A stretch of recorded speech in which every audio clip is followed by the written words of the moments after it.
আপনারা হয়তো জানেন বাংলাদেশে এখনো গ্রামে গ্রামে ইমাম মাহাদি পাওয়া যায়। গ্রামে গ্রামে ইমাম মাহাদি, সবাই ইমাম মাহাদি। আপনি ইন্ডিয়াতে যান, 10-12 জন পাবেন ইমাম মাহাদি। পাকিস্তানে গেলে 20-30 জন পাবেন। আরব বিশ্বের মধ্যে ইমাম মাহাদি আছে। জিজ্ঞেস করলে নিজেকে নিজে বলে আমিও ইমাম মাহাদি, আমিও ইমাম মাহাদি। আমার নবী কোন বিষয়ে উম্মতকে, রাতের অন্ধকার তো দূরের কথা, আমার নবী উম্মতকে সন্ধ্যার অন্ধকারের মধ্যে রেখে যান নাই। প্রত্যেক বিষয় আমার নবী দুধ কা দুধ পানি কা পানি করে গেছেন। আমি নিজের কানে বাংলাদেশের একজন অন্য ঘরানার বক্তা, অনেক জনপ্রিয় বক্তা, আমি তার মুখেও শুনেছি তাফসীরুল কোরআন মাহফিলের নাম দিয়ে সাধারণ মানুষ যেহেতু অসম্ভব সাধারণ, কোনো কিছুই জানে না কোরআন হাদিস সম্পর্কে, যেখানে বাংলাদেশে 95% মুসলমান কোরআন শরীফই পড়তে জানে না, বুঝা তো দূরের কথা। তো স্বাভাবিকভাবে আমি তাদেরকে যেদিকে চালাবো তারাও সেদিকে চলবে। উনি মাহাদির কথা শোনাচ্ছেন আর আমাদের সাধারণ জনগণ ঠিক বলে চিল্লানি দেন। আমি চাই, কারো প্রতি আমাদের কোনো বিদ্বেষ নাই, আমি চাইবো এই বিষয়ে আমরা বক্তব্য রাখছি। আমি চাইবো আমরা যারা আছি পক্ষের বিপক্ষে, অন্য ঘরানা, কারো সাথে কোনো ধরনের হিংসা নাই, বিদ্বেষ নাই, আমরা সবাই দয়া করে শুনবেন এবং অনুরোধ রাখবো এই বিষয়ে জাতিকে যেন বিভ্রান্ত করা না হয়। সম্মানিত উপস্থিতি, প্রথম যেখান থেকে আলোচনাটা শুরু করব, যে একটা বিষয় তো ক্লিয়ার, মুসলিম উম্মার আবার পুনর্জাগরণ হবে ইমাম মাহদির আগমনের মাধ্যমে।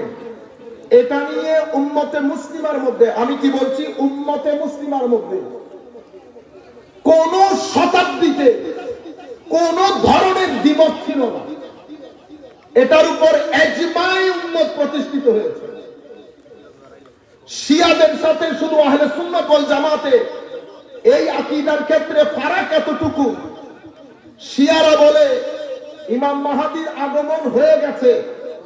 হাসান আসকারী রাদিয়াল্লাহু তাআলা আনহুর ছেলে, ইমাম মাহদির আগমন হয়ে গেছে, 4 বছর পরে উনি গায়েব হয়ে গেছেন, উনি এখন কোন জায়গার মধ্যে লুকায়িত আছেন, পরবর্তীতে আসবেন। আহলুস সুন্নাহ ওয়াল জামাত সেটা মনে করে না। আহলুস সুন্নাহ ওয়াল জামাতের রায় হচ্ছে ইমাম মুহাম্মদ বিন আব্দুল্লাহ, আমি বাংলাতে পড়ছি, আরবিতে না, ইমাম মুহাম্মদ বিন আব্দুল্লাহ ওনার নাম, উনি মদিনা শরীফে জন্মগ্রহণ করবেন। কোথায় জন্মগ্রহণ করবেন? জন্মগ্রহণ করবেন।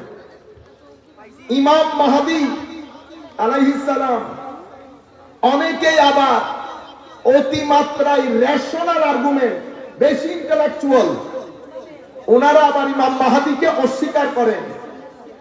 যারা ইমাম মাহদীকে অস্বীকার করবে, যারা ইমাম মাহদীকে, ওনার ইমাম মাহদীর আগমনকে অস্বীকার করবে, আমরা তাদেরকে একেবারে কোনো সন্দেহ ছাড়া পথভ্রষ্ট বলতে পারবো। কেন? কারণ ইমাম মাহদী সম্পর্কে যে হাদিসগুলা রচিত হয়েছে, যে বর্ণিত হয়েছে, সেই হাদিসগুলার মধ্যে মুতাওয়াতির পর্যায়ের হাদিসও আছে। কি পর্যায়ে? আপনারা সাধারণ মানুষ, আমি বিনয়ের সাথে আপনাদেরকে অনুরোধ করছি, আমার ভাই তাহেরি যখন আসবে আপনাদের খাদ্যের যোগান দিবে, আপনারা শুধু আমাকে একটু সাপোর্ট করেন, বসে থাকেন, বুঝলেও বসে থাকেন, না বুঝলেও বসে থাকেন।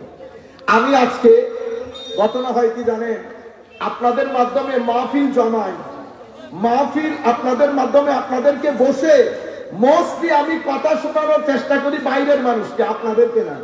ও ভাই, আপনি তো আমার ঘরের লোক, ঠিক না? ঘরের লোক যদি না হতেন, এখানে আসতেন, ঘরের লোক বিদায় তো এসেছেন, তো আমি ঘরের লোককে দেখে কথা শোনাই কাদেরকে? বাইরের লোককে। আপনারা ধৈর্য ধারণ করে বসে থাকবেন, আমার নবী খুশি হবেন, আমার নবী খুশি হবেন। আমি আপনাদেরকে বলতে চাচ্ছি, হাদিস শাস্ত্রের সবচেয়ে উচ্চ মাপে, উঁচু মানের হাদিসকে হাদিসে মুতাওয়াতির বলে। এটা মাদ্রাসার যারা উলামায়ে কেরাম যারা দেখছেন ওনারা জানেন, মুতাওয়াতির হাদিস ইলমে ইয়াকিনের ফায়দা দেয়। এই জন্য হাদিসে মুতাওয়াতির অস্বীকার করলে কুফর হয়, হাদিসে সহিহ অস্বীকার করলে কুফর হয় না। মুতাওয়াতিরের মাধ্যমে ইয়াকিনের ফায়দা হয়। হাদিসে সহির মাধ্যমে জানের ফায়দা হয়।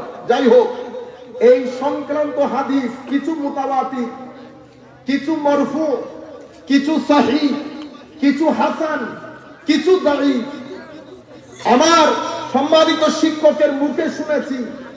উনি বলেছেন আমার চোখে ইমাম মাহাদি সংক্রান্ত প্রায় 200 হাদিস আমি নিজে পড়েছি। আমার শায়েখ উস্তাদ বলছেন, যুগের অন্যতম মুহাদ্দিস, উনি বলার পরে বলছেন এটার মানে এই না যে আমি যা দেখেছি তা, আল্লাহ পাক জানে এই সংক্রান্ত আমার নবী কতটা হাদিস বলেছেন। আল্লাহ জানেন এই সংক্রান্ত আমার নবী কয়টা হাদিস বলেছেন। তাহলে এই ব্যাপারটা স্পষ্ট হয়ে গেছে যে ইমাম মাহাদির আগমন এটা উম্মতের ইজমা সাধিত হয়েছে, ঐক্যমত্য। ইমাম সুফিয়ান সৌরি, যাকে আমরা আমিরুল মুমিনিন ফিল হাদিস বলি, উনিও ইমাম মাহাদির সংশ্লিষ্ট বর্ণিত হাদিস থেকে ইস্তেমবাত করেছেন, ইস্তেদলাল করেছেন। উনি থেকে শুরু করে প্রত্যেক যুগের বড় বড় মুহাদ্দিস আস্তে আস্তে শাইখ ইবনে তাইমিয়া, ইবনে জাওজি, ইমাম ইবনে কাসির, ইমাম শৌকানি, আস্তে আস্তে সৌদি আরবের বিন বাস, সবাই, এবং তাদের কাছে যিনি একমাত্র মুহাদ্দিস আলবানী, সবাই এই ইমাম মাহদী আলাইহিস সালাম সংক্রান্ত হাদিসগুলা থেকে ইস্তেদলাল করেছেন, ইস্তেমবাত করেছেন, মাসআলা ডিরাইভ করেছেন। এবং এই বিষয়ের উপর আলাদা রেসালা, ছোট্ট পুস্তিকা রচনা করেছেন কারা কারা। আমি জাস্ট আপনাদেরকে ইম্পর্টেন্সটা বোঝার জন্য, ইমাম আবু নুআইম বিন হাম্মাদ রাদিয়াল্লাহু তাআলা আনহু, উনি ইন্তেকাল করেছেন 228 হিজরিতে। আপনারা এই সূচনা বক্তব্যের জন্য একটু দাঁড়াইতে হবে। আমি পরবর্তীতে যখন চলে যাব আপনাদের ভালো লাগবে। পরবর্তী ফিনিশিং একটু ধৈর্য ধরে আমার এই কথাগুলো শোনেন, কারণ অসংখ্য লোক এখানে ওয়েট করছে, তাদের লাভ হবে। আপনারাও শুনে বরকত হাসিল করেন। পরবর্তীতে আপনাদের বক্তব্য আসছে ইনশাআল্লাহ, আর আমার ভাই তাহেরি আসলে আপনাদেরকে পরিপূর্ণ ফুট দেবে ইনশাআল্লাহ। আমি বলতে চাচ্ছি, ইমাম আবু নুআইম বিন হাম্মাদ, ওনার ওফাত, ইন্তেকাল করেছেন 228 হিজরিতে। কিতাবুল ফিতানের মধ্যে হযরতে ইমাম মাহাদির আগমন সংশ্লিষ্ট হাদিসগুলোকে জমা করেছেন। এর পরবর্তীতে উনি ইমাম বুখারী, মুসলিম এবং সিহাসিতার আইমায়ে কেরামের শাইখ উস্তাদ ইমাম আবু নুআইম বিন হাম্মাদ। এরপর ইমাম আব্দুর রাজ্জাক বিন হাম্মাম, ওফাত 211 হিজরি, উনিও রিসালা লিখেছেন। ইমাম আবু বকর ইবনে আবি শাইবা, ইমাম ইবনে মাজাহ, ইমাম আবু দাউদ, ইমাম তিরমিজি, ইমাম খুজাইমা ইবনে খুজাইমা, ইমাম ইবনে হিব্বান, ইমাম ইবনে কাসির, ইবনুল কাইয়িম আল জাওজি, ইমাম শৌকানি, জালালউদ্দিন সুয়ুতি, নওয়াব সিদ্দিক হাসান খান গুপালি, সবাই, আমি তো আটার মধ্যে লবণের শিটা দিচ্ছি। এই সব বুজুর্গানে দিন এই বিষয়ের উপর স্বতন্ত্র রিসালা লিখে ইমাম মাহদী আলাইহিস সালামের আগমন সংশ্লিষ্ট হাদিসগুলোকে একসাথে করেছেন। এই যুগে এসে আপনি যদি বলেন না, কি বলেন না, তাইলে বুঝতে হবে আপনি ইসলামিক ক্লাসিক্যাল সায়েন্সের লোক না, আপনি অন্য বিষয়ের মানুষ। এখানে এসে বেশি যুক্তি খাটাতে গিয়ে জিনিসগুলো আপনার বুঝে আসতেছে না। তাহলে এতটুকু পর্যন্ত এটা আমার সূচনা বক্তব্য ছিল, শুধু আপনাদেরকে এই জিনিসটা বুঝানো যে ইমাম মাহদী আলাইহিস সালাম সম্পর্কে কেউ বলে না না আসবেন না, কেউ বলে প্রত্যেক শতাব্দীতে ইমাম মাহদী, উনিও মাহাদি। বাংলাদেশের মধ্যে 2-3 বার নিউজও হয়েছে ইমাম মাহদী। আমরা দেখব এখন, কারণ যখন আপনি নিজেকে ইমাম মাহদী দাবি করবেন, আমি আপনাকে আপনার সুবিধার্থে বলে রাখি, এটাতে আপনার সুবিধা আছে। আপনি ইমাম মাহদী দাবি করার আগে আরো 2 জনকে দাঁড় করাবেন আপনার সাথে, একটা দাজ্জাল আর একটা হযরত ঈসা, কারণ এই 3 জন একসাথে আসবে। আপনি শুধু যদি মাহদী হন, ঈসা আর দাজ্জালও থাকতে হবে। সেই কারণে আমাদের এশিয়া মহাদেশের মধ্যে কাদিয়ানি, গোলাম আহমদ কাদিয়ানিকে চিনেন না? সেই প্রথমে নিজেকে ইমাম মাহদী দাবি করছে। দাবি করার পর সে যখন শুনেছে যে ইমাম মাহদীর সাথে হযরত ঈসা আসবেন, তো সে নিজেকে ঈসা দাবি করছে, ঈসা মাসিহ। পরবর্তীতে যখন শুনেছে এটার সাথে দাজ্জাল আসবে, তো এখানে আর দাবি করে না, এখানে আর দাবি করে না। তাহলে আমি আপনাদেরকে সিম্পল একটা বিষয় শিখিয়ে দিচ্ছি। কেউ যদি বলে ইমাম মাহাদি, জিজ্ঞেস করবেন আপনার যুগের ঈসাকে এবং আপনার যুগের দাজ্জালকে, কারণ আসলে এই তিনজন একসাথে আসবে, মাহাদি, মাসিহ এবং দাজ্জাল। শুধু আপনি মাহাদিগিরি হইলে তো আপনি বড় দাজ্জাল। আপনি যখন দাঁড়াবেন প্যাকেজ নিয়ে দাঁড়াতে হবে। কি নিয়ে? আমাদের দুর্ভাগ্য, যাদের স্টেজের মধ্যে আন্তর্জাতিক মুফাসসিরে কুরআন আছে, তারা ঐক্যবদ্ধ না, তারা ঐক্যবদ্ধ না। রাজনীতির ময়দানে তাদের অবস্থান শক্ত না। আমরা যেহেতু এটা মাহফিল, এখানে তো আমরা রাজনীতির কথা বলতে পারবো না। আমি জাস্ট একটা ইনফরমেশন আপনাদেরকে দিচ্ছি। তাদের এই ঐক্যবদ্ধ না হওয়ার কারণে যারা আন্তর্জাতিক মুফাসসির, তাদের তাফসীরের মধ্যে 5 জন লোক বসে না। আর যাদের রাজনৈতিকভাবে অবস্থান অনেক শক্ত এবং ঐক্যবদ্ধ, ওনারা ধ্বজ মানুষ একটাকে দাঁড় করিয়ে দেন, তাকে আন্তর্জাতিক হিসেবে প্রতিষ্ঠা করে ছেড়ে দেন। আন্তর্জাতিককে ঘরের ভিতরে ঢুকিয়ে কোরআনের কর কান মুসরাইতে বললে পুরুষ মুসরাইতে পারে না, কিন্তু আন্তর্জাতিক বানিয়ে ছেড়ে দেন। আন্তর্জাতিক কখনো বসে গান করে, কখনো বসে গান করে, কখনো 2-3 লাখ বাদে মুসরাইয়া একটু ইংরেজিতে কথা বলে।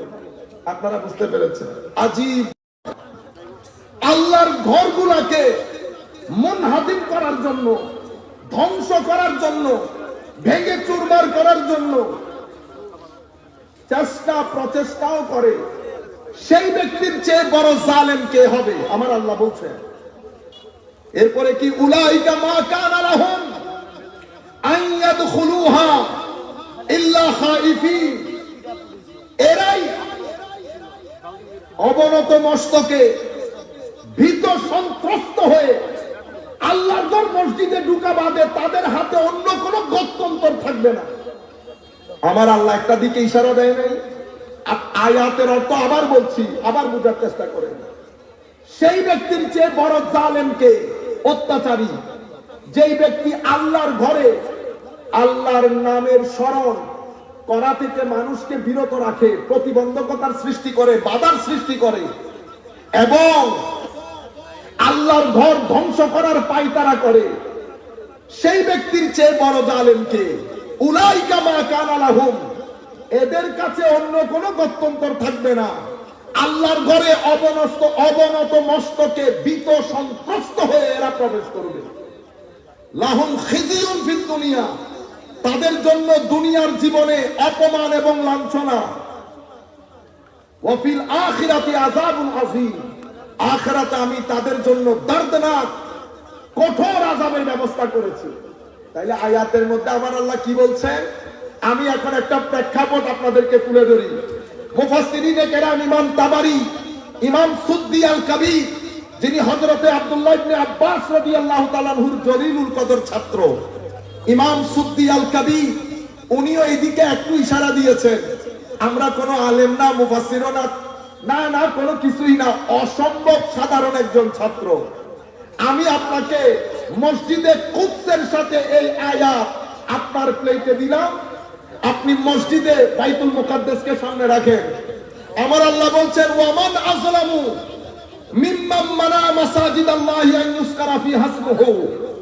এই সমস্ত ইহুদিদের চেয়ে বড় জালেমকে, যারা মসজিদে আকসার মধ্যে ঢুকে মুসলমানদেরকে আল্লাহর স্মরণ, আল্লাহর নাম নেওয়া থেকে বঞ্চিত করে, মসজিদে আকসার ধ্বংসের পায়তারা করে। আমার আল্লাহ আমাদেরকে কনফিডেন্স দিচ্ছেন, উলাইকা মা কানা লাহুম আন ইয়াদখুলুহা ইল্লা খাইফিন। মুসলমান, ভীত সন্ত্রস্ত হয়ো না। এই ইহুদিরা একদিন এই মসজিদে আকসার মধ্যে অবনত মস্তকে ভীত সন্ত্রস্ত হয়ে প্রবেশ করবে। লাহুম খিজিয়ুন, তাদের জন্য রয়েছে অপমান, লাঞ্ছনা। ওয়া ফিল আখিরাতি আযাবুন আযীম, দুনিয়ার মধ্যে লাঞ্ছনা আখিরাতের মধ্যে আল্লাহ তাদের জন্য আযাবে আজিমের ব্যবস্থা করেছেন। আপনারা বুঝতে পেরেছেন? ঘটনা কখন ঘটবে? এই ঘটনার সাথে ইমাম মাহাদির সম্পৃক্ততা আছে বিদায় আমি আপনাদেরকে আমার উস্তাদের মুখে যেগুলা শুনেছি শব্দ শব্দ শুধু আমার উস্তাদের কথাগুলো বলছি, কারণ আমি আলেম না। আলেম হলে আমি নিজে গবেষণা করি। আমি যে এটা পড়ি নাই আবার সেটা না, পড়েছি, এমনি শূন্য আইসা বলে দিতেছি না। কিন্তু আমি তো বড় না, তো বড়র কথা শুনে বললে সুবিধা বেশি। সম্মানিত উপস্থিতি, আল্লাহ রাব্বুল আলামিন এই আয়াতের মধ্যে একটা মেসেজ দিয়েছেন। এখন সেই আয়াতের মেসেজ অনুযায়ী ইমাম সুদ্দি আল কবির এটা বর্ণনা দিয়েছেন। সম্মানিত উপস্থিতি, ইমাম মাহাদির আগমন এটা কিয়ামতের আলামত। কিয়ামতের, সবাই আপনারা ঠিক আছেন তো? কোন আওয়াজ শব্দ করবেন না, আমরা তো একটা ক্লাসের মধ্যে আছি, ঠিক না? ক্লাসের মধ্যে শিক্ষক কথা বলে, আমাদের উলামায়ে কেরাম না পারে, সব আমার সিনিয়র এখানে বড় বুজুর্গ আলেম অবস্থান করছে, বড় বড় আলেম। আমরা তো একেবারে সাধারণ ছাত্র, সিস্টেমে পড়ে চেয়ারে বসে গেছি। সম্মানিত উপস্থিতি, কিয়ামতের আলামত তিন ধরনের। আমি আপনাদের দৃষ্টি আকর্ষণ করব, এখানে আমাদের সবার জন্য শিক্ষা রয়েছে। কিয়ামতের আলামত কয় ধরনের? তিন ধরনের। নাম্বার ওয়ান, আমার নবীর আগমন এবং আমার নবীর দুনিয়া থেকে প্রস্থান এবং সাহাবায়ে কেরাম সবাই দুনিয়া থেকে চলে যাওয়া, এটা কিয়ামতের প্রথম আলামত। কি বললাম? কিয়ামতের আলামত তিন ধরনের। প্রথম ধরনের আলামত আমার নবীর দুনিয়াতে আগমন, অতঃপর দুনিয়া থেকে প্রস্থান, অতঃপর সমস্ত সাহাবায়ে কেরাম দুনিয়া থেকে চলে যাওয়া, এটা কিয়ামতের প্রথম আলামত। কিয়ামতের দ্বিতীয় আলামত দৌড়ে ফিতন, হযরতে উসমান গনির শাহাদাত, হযরতে আলীর শাহাদাত, ফারুক আযমের শাহাদাত, আবু বকর সিদ্দিক রাদিয়াল্লাহু তাআলা আনহুর সময়কালে যাকাত অস্বীকারীদের বিরুদ্ধে যুদ্ধ, ওখান থেকে কিয়ামতের ছোট ছোট আলামতগুলা বের হওয়া শুরু হয়েছে। এগুলাকে আলামাতে সুগরা বলে, ছোট ছোট আলামত। সেখান থেকে শুরু হয়েছে আজকের দিন পর্যন্ত আমরা কিয়ামতের ছোট ছোট আলামতগুলোর ভিতর দিয়ে আমাদের জীবন অতিবাহিত করছি। এটার শেষ কখন হবে না আমি জানি না, আপনি জানেন। আমার আল্লাহ আমাদেরকে জানান নাই, আমার নবীও আমাদেরকে জানান নাই কতদিন পর্যন্ত এই ছোট ছোট আলামতগুলো চলবে। আমার নবী বিভিন্ন রিওয়ায়াতের মধ্যে কিয়ামতের ছোট ছোট আলামতগুলোর একটা চিত্র আমাদেরকে দিয়েছেন। আমি মাজমাউজ যাওয়ায়েদ কিতাব থেকে আমার উস্তাদের মুখে যেটা শুনেছি এবং বুখারী মুসলিম বা অন্যান্য হাদিসের কিতাবে ছড়ানো ছিটানো, আমার নবী কিয়ামতের ছোট ছোট যে আলামতের চিত্র আমাদেরকে দিয়েছে, আমরা সেই চিত্র আপনাদের সামনে পড়ব, আমরা মনোযোগ দেব, মন দিয়ে সেগুলো ধারণ করব, আল্লাহর দরবারে দোয়া করব। আমার নবী যখন এই আলামতগুলো বর্ণনা দিচ্ছেন, আমার নবীর অন্তর নিশ্চয়ই অনেক খারাপ হয়েছে। আমার নবী মানসিক যন্ত্রণা নিয়ে এই আলামতগুলো বর্ণনা দিয়েছেন। আমরা প্রত্যেকেই আলামতগুলো শুনে নিজের জীবনের সাথে মিল করে দেখব।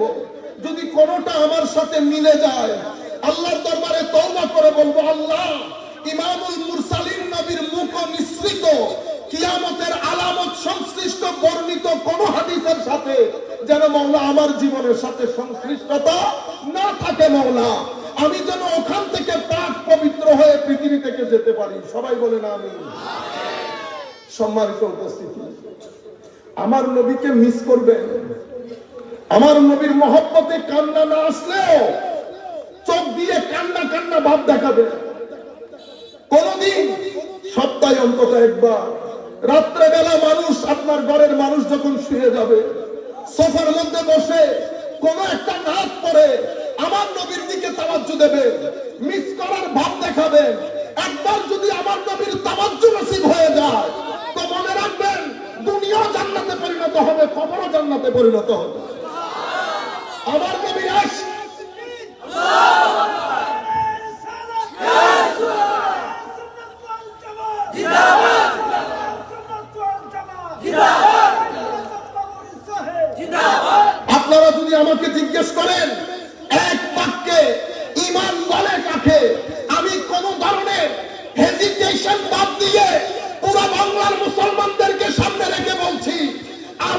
নবীর ইশকের নামই ঈমান।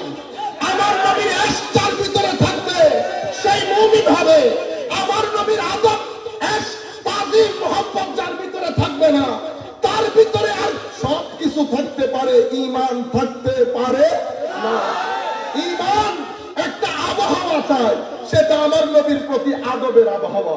ঈমান মুহাব্বতের মাটি চাই, আমার নবীর মুহাব্বতের মাটি বাদে ঈমানের বীজ বাড়ে না। মনে রাখবে, আমার নবীর ইশক যদি না থাকে চেহারা বিকৃত হয়ে যাবে, চেহারা বিদ্যুটে হয়ে যাবে, শীতকালীন গাছের মতো হয়ে যাবে। দুনিয়া থেকে চলে যাওয়ার পরে চেহারা বিকৃত হয়ে যাবে যদি আমার নবীর ইশক না থাকে। আমার ভাইয়েরা, কারোর সাথে আমার কোন ধরনের হিংসা বিদ্বেষ নাই। আমি শুধু আপনাদেরকে বলছি, যা করেন করেন, খবরদার আমার নবীর সাথে সম্পৃক্ত একটা সুতোর সাথে বেয়াদবি করবেন। সাহাবায়ে কেরাম এটা আমাদেরকে তালিম দিয়েছেন।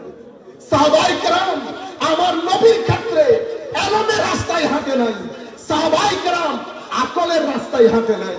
আমার নবীর ক্ষেত্রে সাহাবায়ে কেরাম ইশকের রাস্তা দিয়ে হেঁটেছে। যদি আকলের রাস্তা দিয়ে হাঁটতো, এলমের রাস্তা দিয়ে হাঁটতো, সবাইকে বলছি যারা যেখান থেকে বসে শুনছে, বুকে হাত দিয়ে বলেন তো, এদের পক্ষে সম্ভব হতো আমার নবীর থুতু মুবারক নিয়ে মুখে বুকে লাগানো? যদি এলমের রাস্তা দিয়ে হাঁটতো, আকলকে জিজ্ঞেস করে করে চলতো, কেউ কারো থুতু নিতে পারে? কোন কায়নাতের মধ্যে আমার নবীর আগমনের আগে, আমার নবীর আগমনের পরে পৃথিবীতে কোনদিন কেউ কারো থুতু নিয়ে মুখে মুখে লাগিয়েছে? এটার কোন নজির আছে? স্রষ্টার সৃষ্টির মধ্যে ঘটনা একবার ঘটেছে আমার নবীর জন্য, আমার নবীর থুতু মুবারক নিয়ে মুখে মুখে লাগিয়েছে। আমার ভাই, আপনি আমাকে সুন্নি বলে বলে ঠাট্টা করেন, বাইরের টাকা পয়সা নিয়ে উপহাস করার চেষ্টা করেন, করেন, কোনো অসুবিধা নাই। হযরতে নূহ আলাইহিস সালাম যখন নৌকা বানাচ্ছিলেন সবাই উপহাস করেছে, আল্লাহ সবাই উপহাস করছে। নূহ নৌকা বানাতে থাকো, পৃথিবী দেখবে, টেবিল উল্টাবে। আজকে যারা উপহাস করছে কালকে তাদের চোখে পানি থাকবে। সম্মানিত উপস্থিতি, উপহাস করেন, ঘরের মধ্যে বসে একটু চিন্তা করেন তো আমি কথা যেগুলা বলছি সেগুলা ঠিক কিনা। আমার নবী থুতু মুবারক মুখে বুকে লাগানো সাহাবায়ে কেরাম ইশকের রাস্তা দিয়ে যদি না হাঁটতো এটা সম্ভব হইতো? যদি ইশকের রাস্তায় না হাঁটতো, আমার নবীর চুল মুবারক নিয়ে পকেটে ঢুকিয়ে রাখা, চুল মুবারককে মাটিতে পড়তে না দেওয়া, আমার নবীর চতুর্পার্শ্বে ঘুরে ঘুরে চুল মুবারক হাতে নিয়ে সংরক্ষণ করা, এটা কশ্চিন কালেও সম্ভব হইতো? কশ্চিন কালেও সম্ভব হইতো না। আমার নবীর নখ মুবারককে, আমি যখন নখ মুবারক বলি আপনি বলেন সুন্নিরা বেশি বেশি বলে, আমার ভাই এটা আমরা সাহাবায়ে কেরামের কাছ থেকে শিখেছি। কারণ যদি শুধু আকল দিয়ে চিন্তা করেন এটা নখ, ইশক দিয়ে চিন্তা করলেন নখ মুবারক। চুল যদি আকল দিয়ে চিন্তা করেন, চুল মুবারক যদি ইশক দিয়ে চিন্তা করেন, আমাদেরকে এটা আমাদের সাহাবায়ে কেরাম শিখিয়েছেন। আমার নবীর সাহাবীরা আমার নবীর ঘাম মুবারককে আতর হিসেবে ব্যবহার করেছেন। যদি ইলম ও আকলের রাস্তা দিয়ে হাঁটতো, শরীয়তের রাস্তা দিয়ে হাঁটতো নবীর ক্ষেত্রে, শরীয়ত কি বলেছে গাম নেওয়ার জন্য? শরীয়ত কি বলে কারো ব্যবহৃত ওযুর পানি বৈধ? না। যদি শরীয়তের রাস্তা দিয়ে হাঁটতো সাহাবায়ে কেরাম এই কাজ করতে পারতেন না। আমার নবীর ক্ষেত্রে সাহাবায়ে কেরাম ইশকের এক আজীব এক্সাম্পল দিয়েছেন। আমার নবী জিজ্ঞেস করছে আজকে কোন দিন? সবাই জানে আজকে কোন দিন। রুয়ে জমিনের মধ্যে আমার নবীর আগে, আমার নবীর পরে এই ঘটনা কখনো ঘটে না। সাহাবায়ে কেরাম জবাব দিচ্ছেন আল্লাহু ওয়া রাসূলুহু আ'লাম। হুজুর জেনেও জানি না, জেনেও জানি না। হয়তো আমার নবী চাচ্ছে আজকের দিনের নাম পরিবর্তন করে দেবে। সাহাবায়ে কেরামের জবাব, হুজুর আপনি জানেন আর আপনার খোদা জানেন। ইয়া মুআজ, মুআজ পিছনে দাঁড়ানো। আমার নবীর জবাব, লব্বাইকা ওয়া সাদাইকা ইয়া রাসূলুল্লাহ। হুজুর মুআজ আপনার কদমে হাজির। তাজিম দেখেন। আমার নবী প্রশ্নের উত্তর দিতে দিতে ফজর, জোহর, আসর, মাগরিব হয়ে যাচ্ছে। মানুষ প্রশ্ন করছে, আমার নবী উত্তর দিচ্ছেন। হযরতে ফারুক আজম আমার নবীর হাঁটুর সাথে হাঁটু গেড়ে বসছে, বিআবি আনতা ওয়া উম্মি ইয়া রাসূলুল্লাহ, হুজুর আমার মা বাবা, ফারুকের মা বাবা আপনার কদমে কুরবান। কোন প্রশ্নের উত্তর দেওয়া লাগবে না, হুজুর আপনি হক, আপনার কোরআন হক, আপনার আনিত দ্বীন হক, কোন প্রশ্নের উত্তর দিতে হবে না ইয়া রাসূলুল্লাহ। হুজুর শান্ত হয়ে যান, হুজুর আপনার ফারুকের মা বাবা আপনার কদমে কুরবান। সাহাবায়ে কেরামের এই তাজিমকে সুন্নিয়ত বলে, এই তাজিমকে সুন্নিয়ত বলে। সম্মানিত উপস্থিতি, আপনি আমার সাথে লাখ দ্বিমত পোষণ করেন, আমার কোনো কিছু আসে যায় না, কিন্তু আমি, এটা আমার রুহের আওয়াজ, এটা আমার দিলের আওয়াজ। আমরা গুনাহগার মানুষ, আমরা গুনাহগার মানুষ, আমাদের কোনো দিন নাই, কোনো রাত নাই। রাত আমাদের আল্লাহর গুনাহের মধ্যে কাটে, দিন আমাদের আল্লাহর অবাধ্যতার মধ্যে কাটে। আমাদের না সকাল না বিকাল, আমাদের না জিকির না জাহের না বাতিন, আমাদের না মুজাহাদা না তাকওয়া, না সবর না শুকর না রেদা না ওয়ারা, নাই নাই কোনো কিছু নাই। কিন্তু একটা জিনিস আছে, আল্লাহকে বলছি আল্লাহ আমরা আপনার কোন হুকুম মানি না ঠিক, কিন্তু আপনাকে মানি। আপনাকে আল্লাহ এক বলে জানি, জানেন না? বলেন আল্লাহকে এক বলে জানি, বলে আল্লাহ আপনাকে জানি, আপনাকে মহব্বত করি, আপনাকে ভয় করি, কিন্তু নফসের কারণে ঢুকাই পড়ে যাই। ঠিক না? আমরা কি ভুল বলেছি? মানি না সবাই, আমরা দুঃখে পড়ে যাই নফসের মধ্যে, দুনিয়ার মাধ্যমে, কিন্তু আল্লাহ আপনাকে তো আমরা স্বীকার করি, আমরা কিন্তু আপনাকে দেখি নাই, মহব্বত করি। মাওলা আপনি আমাদেরকে শিখিয়ে দিয়েছেন, ও আম্মা সাইলা ফালা তানহার, কেউ যদি কোনো কিছু চায়, ভিক্ষা করে, তোমাদের কাছে চাই, ফেরত দিয়ে দিও না। আল্লাহ আমরা আপনার কাছে চাচ্ছি আপনার সুন্নত অনুযায়ী, ও আম্মা সাইলা ফালা তানহারের ওসিলা দিয়ে বলছি মাওলা আপনি আমাদের প্রার্থনা ফেরত দিয়েন না। আল্লাহ যেদিন ইন্তেকাল দেবেন, আপনার রেজামন্দির সাথে আমরা ইন্তেকাল চাই। আমিন বলেন সবাই, জোরে বলেন আমিন। যেদিন ইন্তেকাল হবে যেন আল্লাহ রেজামন্দির সাথে হয়। আল্লাহ আপনি কবুল করবেন না? আপনি তো শিখাইছেন না, ও আম্মা সাইলা ফালা তানহার, কেউ কোনো কিছু চাইলে না নিয়ে ফেরত দিস না। আমরা আপনার এই আয়াতের ওসিলা নিয়ে আপনার দরবারে চাচ্ছি, আপনি ফেরত দিয়েন না। আমার নবীকে আমরা ভালোবাসি, এতে কোনো সন্দেহ আছে? আরে আপনারা বলবেন হুজুর ভালো তো বাসেন, কিন্তু ওই রকম নবীর মতো কি হওয়া সম্ভব?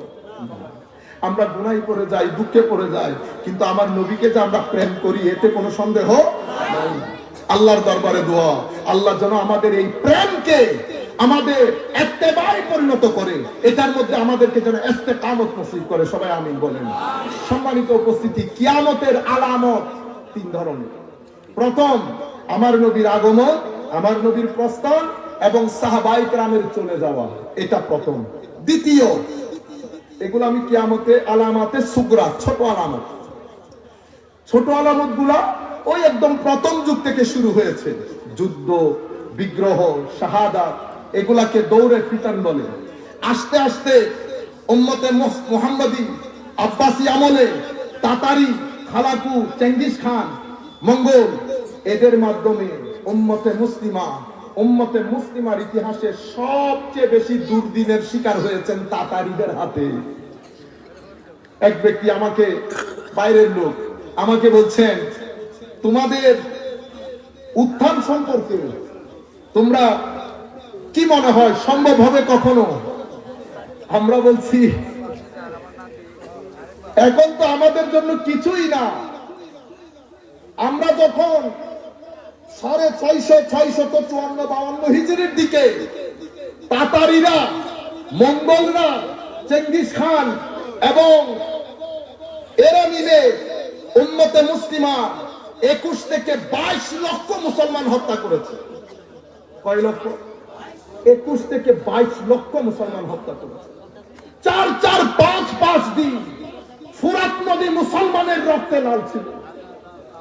মুসলমানদের প্রায় 65 ভাগ এলমের কন্ট্রিবিউশন, তাদের লিখিত কিতাবপত্র দজলা ফুরাত নদীর মধ্যে ভাসিয়ে দিয়েছে।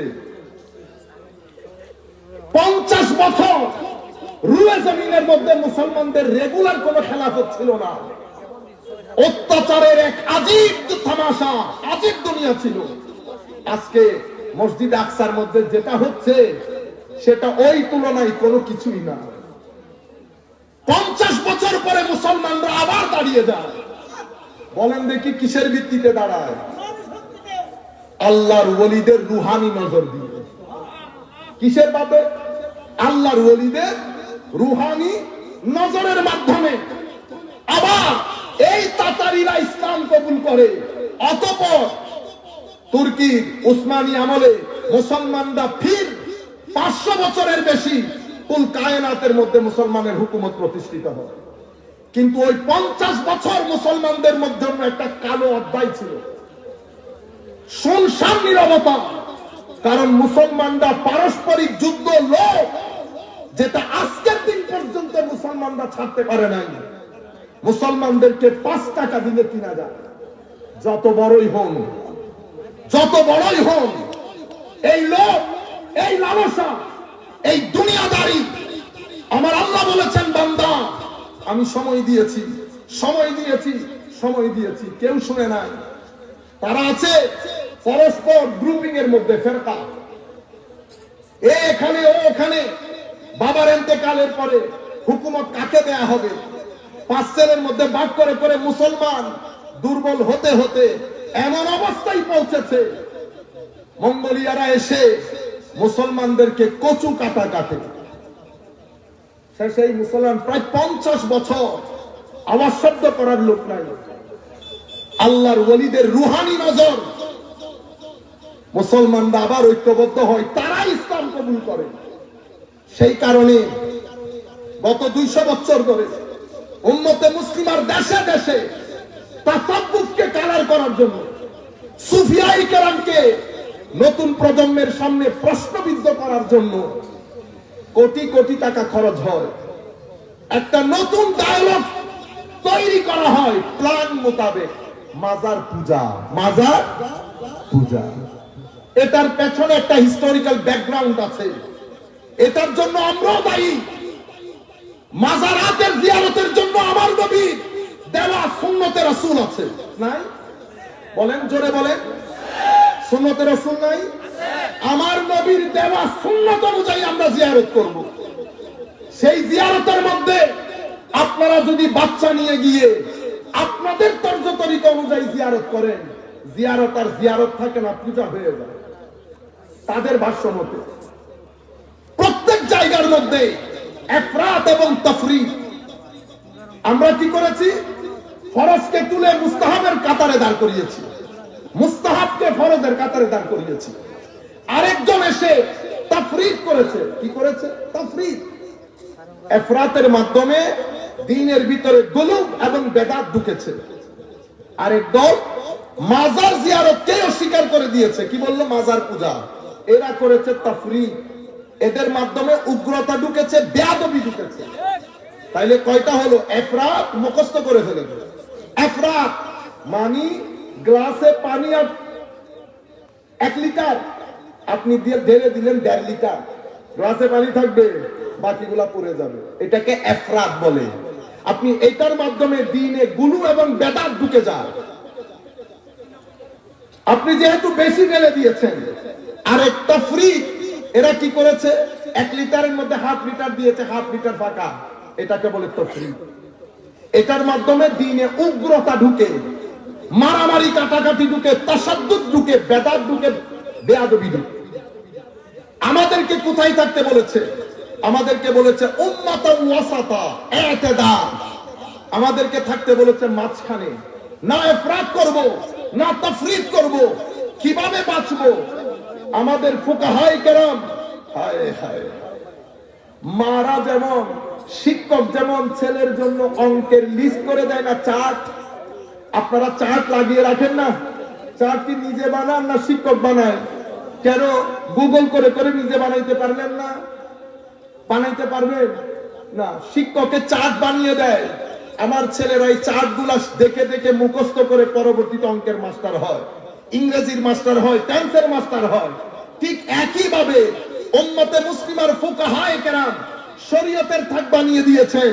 আমাদেরকে বলেছে, বেটা এটাকে ফরজ বলে, এটাকে ওয়াজিব বলে, এটা সুন্নতে মুআক্কাদা, এটা গায়র মুআক্কাদা, এটা মুস্তাহাব, এটা মুস্তাহসান, এটা মুবাহ। এই পাশে বলেছে এটা হারাম, মাকরুহে তাহরিমি, এটা ইসাআ, এটা মাকরুহে তানজিহি। আপনারা বুঝতে পেরেছেন? এইভাবে আমাদেরকে থাক তৈরি করে দিয়েছে। এখন যে আপনি বলতেছেন এটা ফরজ, এটা সুন্নতে মুআক্কাদা, কে বলছে আপনাকে? আমার আল্লাহ বলেন নাই, আমার নবীও বলেন নাই। এই থাক আমার নবীর এলমের ওয়ারিসকৃত উলামায়ে কেরাম আমাদেরকে দিয়েছেন। কোন অথরিটির বলে তারা কাজটা করেছেন? আমার আল্লাহর দেওয়া অথরিটি। আমার আল্লাহ বলেছেন শরীয়তের চোখ কয়টা বলেন, জুড়ে বলেন। শরীয়তের চোখ। আপনারা তো এমনিতে ঠিক বলতে বললে পুরা আমাদের চট্টগ্রাম শহরে শোনানো যাবে আপনাদের ঠিক বলা। শরীয়তের চোখ তিনটা, কোরআন, সুন্নাহ, উলামা। কি বলেছি? উলামা। এই তিনটা শরীয়তের চোখ। উলামার এখানে ইজমা আছে, কিয়াসও আছে, কিন্তু মেইনলি উলামা। কোন আয়াত থেকে? ইয়া আইয়ুহাল্লাযীনা আমানু আতিউল্লাহ ওয়া আতিউর রাসূলা ওয়া উলিল আমরি মিনকুম। আল্লাহর ইতাআত, রাসূলের ইতাআত, অতঃপর উলামায়ে কেরামের ইতাআত। তবে দুই ইতাআত unconditional, everlasting. Nobody can challenge ever. আল্লাহর এবং রাসূলের ইতাআতকে কেউ চ্যালেঞ্জ করতে পারবে না। ওয়া উলিল আমর, উলামায়ে কেরামের যে ইতাআত সেটা অ্যাবসলিউট না, সেটা কন্ডিশনাল। কিসের সাথে? কোরআন এবং সুন্নতের সাথে। আপনারা বুঝতে পেরেছেন? এই উলামারা আমাদের জন্য এই চার্ট নির্ধারণ করেছেন। এটা শরীয়তের আলেম করেছে। মুহাদ্দিস দাঁড়িয়ে ওখানে একটা চার্ট বানিয়েছে। এটা মুতাওয়াতির, এটা সহিহ, এটা গায়র সহিহ, এটা হাসান লিজাতিহি লিগাইরিহি, এটা দাঈফ, এটা মুত্তারিব। কত ধরনের। আপনি যে ফস করে উঠে বললেন হুজুর এটা সহিহ হাদিস, কে বলেছে আপনাদেরকে? আল্লাহ না, রাসূল না, উলামা। থাক নির্ধারিত। আমি নিজে নিজে নতুন কোন জিনিস এখানে না অ্যাড করতে পারবো না বাদ দিতে পারবো। তাহলে মুহাদ্দিসের থাক তৈরি, ফুকাহায়ে কেরামের থাকও তৈরি। এবার সুফিয়ায়ে কেরামের থাক। সুফিয়ায়ে কেরামও থাক তৈরি করে দিয়েছেন। কেন? রুহানি শক্তি বৃদ্ধির জন্য, রুহের হায়াতের জন্য, রুহের হায়াতের জন্য। আমার ভাইরা, রূহ যদি মরে যায়, রূহকে যদি মেরে ফেলে, লাখ টাকা আপনার ব্যাংকে পড়ে থাকলেও, লাখ খাদ্য আপনার ফ্রিজে থাকলেও, কোন ভাবে আপনি পৃথিবীতে শান্তির সাথে বসবাস করতে পারবেন না। পৃথিবীর শান্তি থেকে বঞ্চিত হয়ে যাবে যদি রূহ মারা যায়। রুহের খাদ্য আলাদা, ব্রেইনের খাদ্য আলাদা, পেটের খাদ্য আলাদা। প্রত্যেকের জন্য আল্লাহ খাদ্য বানিয়েছেন। হে মানুষ, আমরা পেটের খাদ্য পেটে দেই, মাথার খাদ্য মাথাকে দিচ্ছি, কিন্তু সমস্ত মানুষ মিলে রুহের খাদ্য বন্ধ করে দিয়েছি। যেই রুহের খাদ্য বন্ধ করেছি, বাংলাদেশের ডিপ্রেশন বেড়ে যাচ্ছে, বাংলাদেশে মেন্টাল অ্যাংজাইটি বেড়ে যাচ্ছে, মানসিক রোগ বেড়ে যাচ্ছে, আত্মহত্যা বেড়ে যাচ্ছে, ক্রাইম বেড়ে যাচ্ছে, ডিভোর্স রেট বেড়ে যাচ্ছে। মনে রাখবেন, রূহ যদি মারা যায়, রূহ যদি অস্থির হয়, রূহকে যদি রুহের খাদ্য না দেওয়া হয়, রূহ ভিতর থেকে অস্থির হয়ে গেলে এই জিনিসগুলো আপনি সমাজ থেকে কমাইতে পারবেন না। আপনার ছেলেরা আস্তে আস্তে আত্মহত্যার দিকে চলে যাবে। ছেলেরা এখন একটা শব্দ বলে, বোরিং, বলে না? কি বলে? বোরিং। এই বোরিং শব্দটা ছেলেরা রাস্তার মধ্যেও বলে, হুজুর বোরিং লাগতেছে। অথচ এই বোরিং শব্দ হচ্ছে আত্মহত্যার প্রথম ধাপ।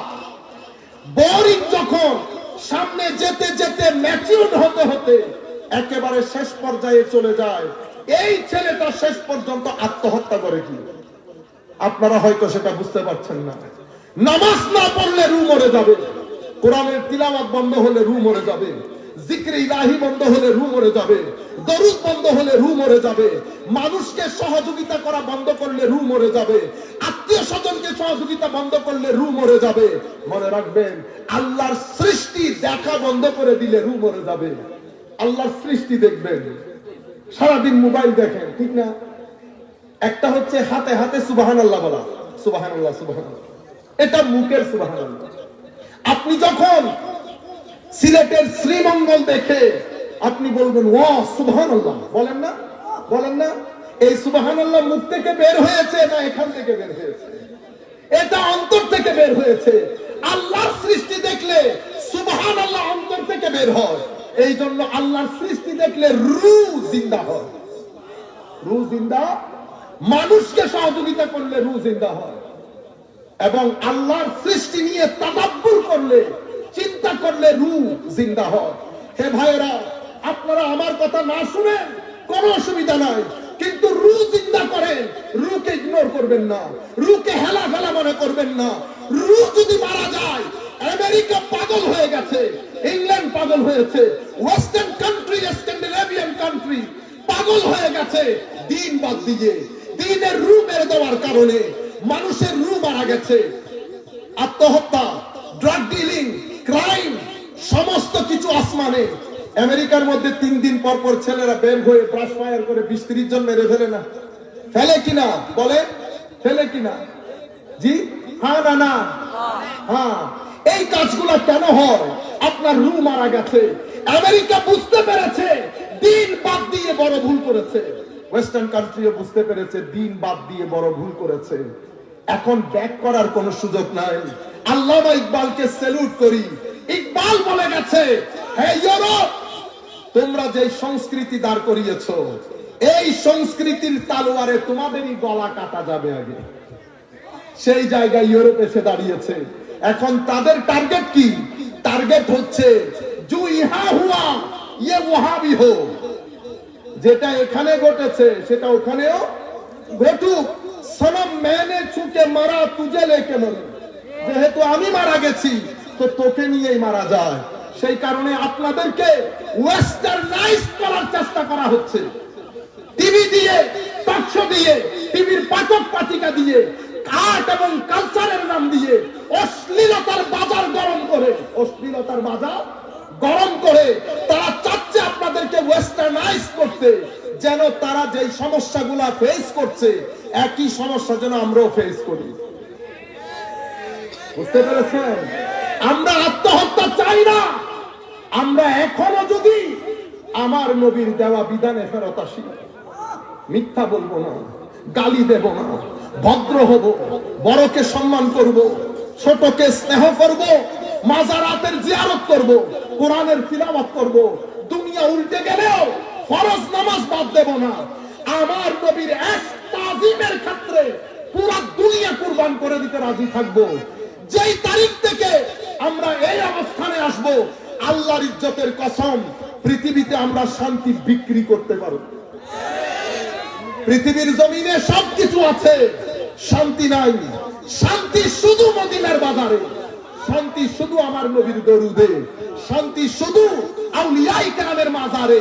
আমার ভাইরা, নতুন প্লট, নতুন ষড়যন্ত্র উম্মতকে দিগ্ভ্রান্ত করার জন্য, উম্মতের ছোট ছোট নওজোয়ান নসলকে ভুল ভাল বুঝিয়ে তাদেরকে দ্বীন ইসলাম থেকে দূরে সরিয়ে মুসলিম উম্মতের বৃহৎ ঐক্যে ফাটল সৃষ্টি করার জন্য।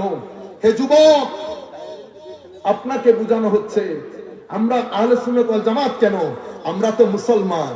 আপনিও বুঝে গেলেন, হ্যাঁ আমরা তো মুসলমান। আমার যুবক ভাই, 1300 বছরে এত বড় বড় উলামা, এত বড় বড় আলেম পৃথিবী ছেড়ে চলে গেছে। কারো কি এই কথা বুঝে আসে নাই? কারো কি এই কথা বুঝে আসে নাই যেটা আজকে আপনার বুঝে এসেছে? শোনেন, হিস্টোরিক্যাল ব্যাকগ্রাউন্ড, এটা আমার বিষয় না, তবু 2 মিনিটের জন্য।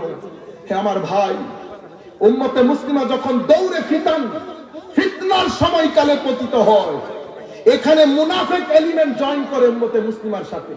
তারা ভিতরে ভিতরে মুসলমান শাস্ত্র, বাইরে বাইরে অন্যদের সাথে মিলে মুসলমানদের বৃহত্তর ঐক্যে ফাটল সৃষ্টি করার চেষ্টা করত। এই ষড়যন্ত্রে তারা মসজিদও প্রতিষ্ঠা করে শুধু মুসলমানদের ঐক্যে ফাটল সৃষ্টি করার জন্য।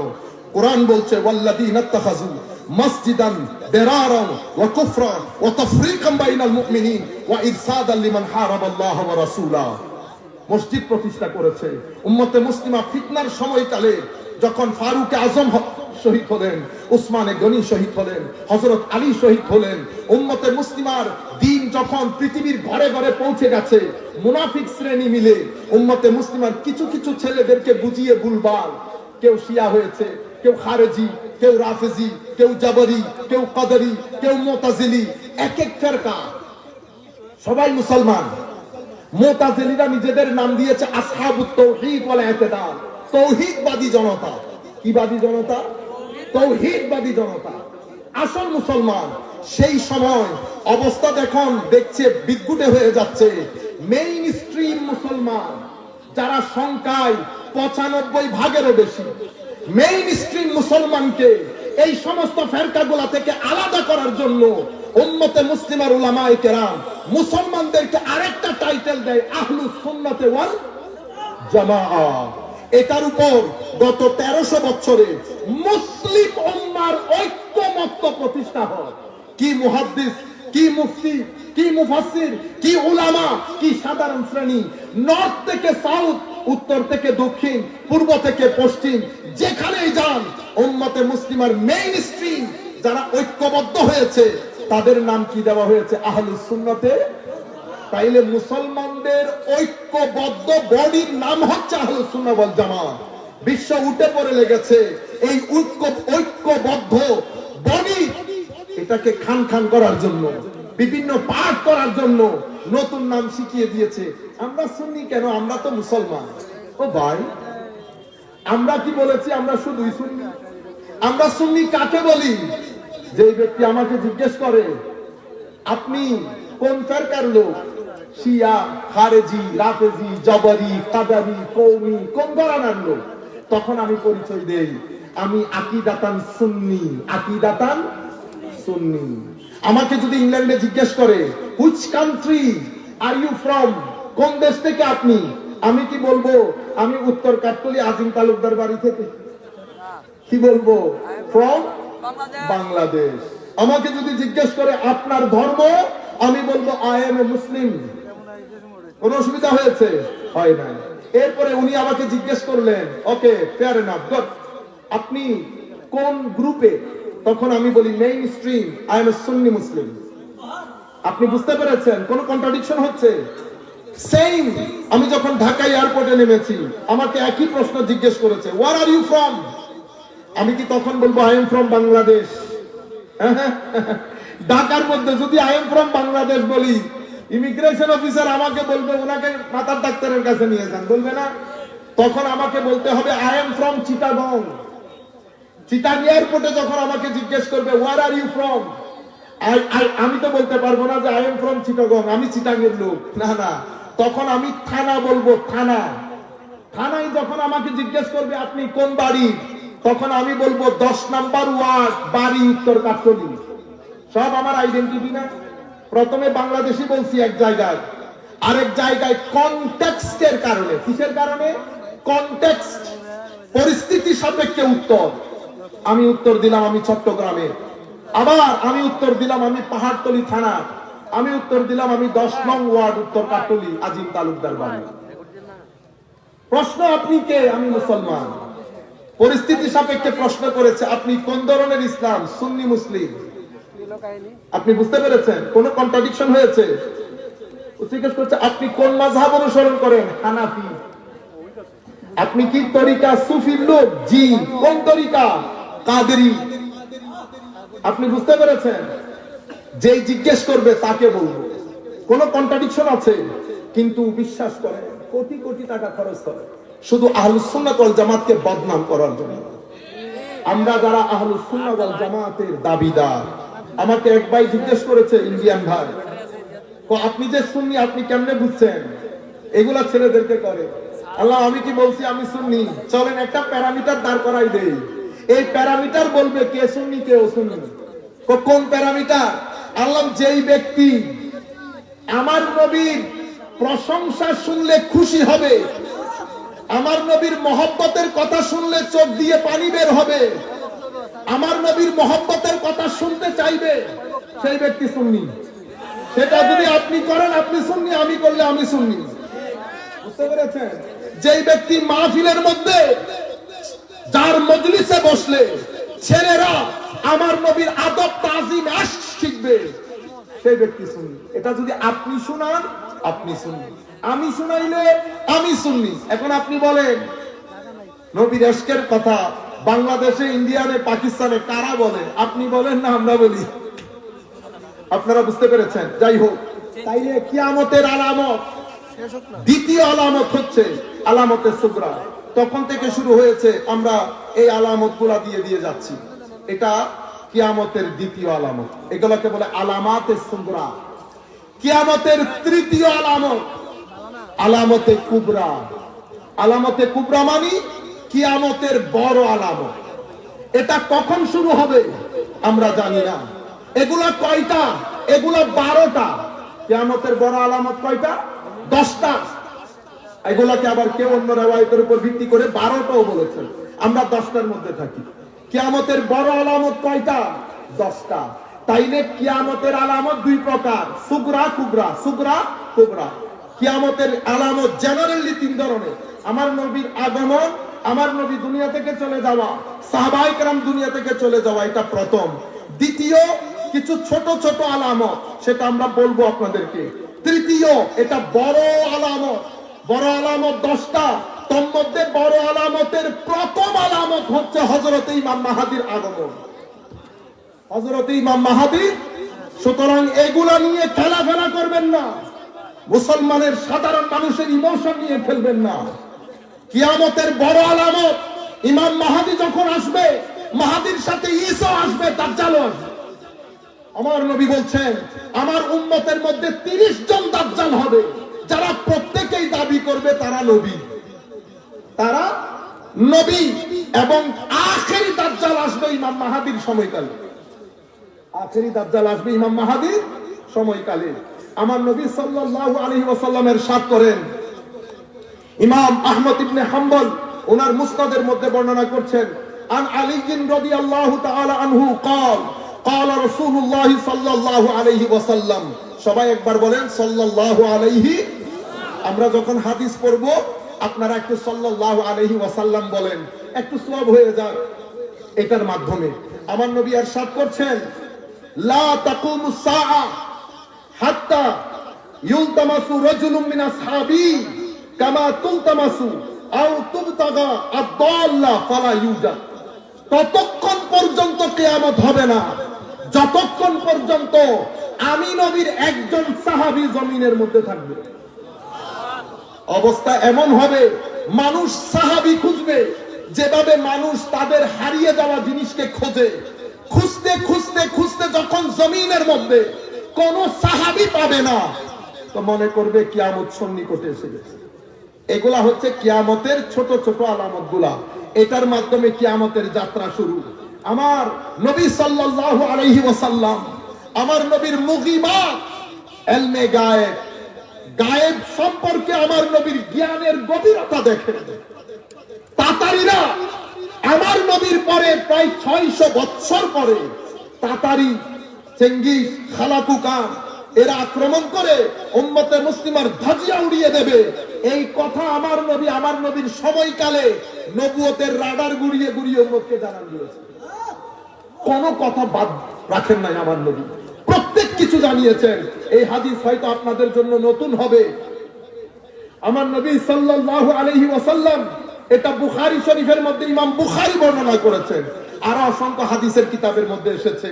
আন আবি হুরায়রা রাদিয়াল্লাহু তাআলা আনহু আন্নান নবিয়্য সাল্লাল্লাহু আলাইহি ওয়াসাল্লাম বলেন, সাল্লাল্লাহু ওয়াসাল্লাম قال لا تقوم الساعة حتى تقاتلوا حورا وكرمان من الأعاجم حمر الوجوه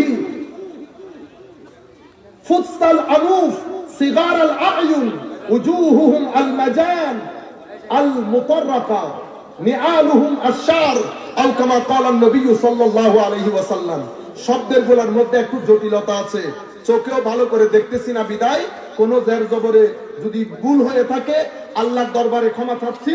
আমরা মুহাদ্দিসিনে কেরামদের দেওয়া শিক্ষা অনুযায়ী বলছি, আও কামা ক্বালা নবী সাল্লাল্লাহু আলাইহি ওয়াসাল্লাম।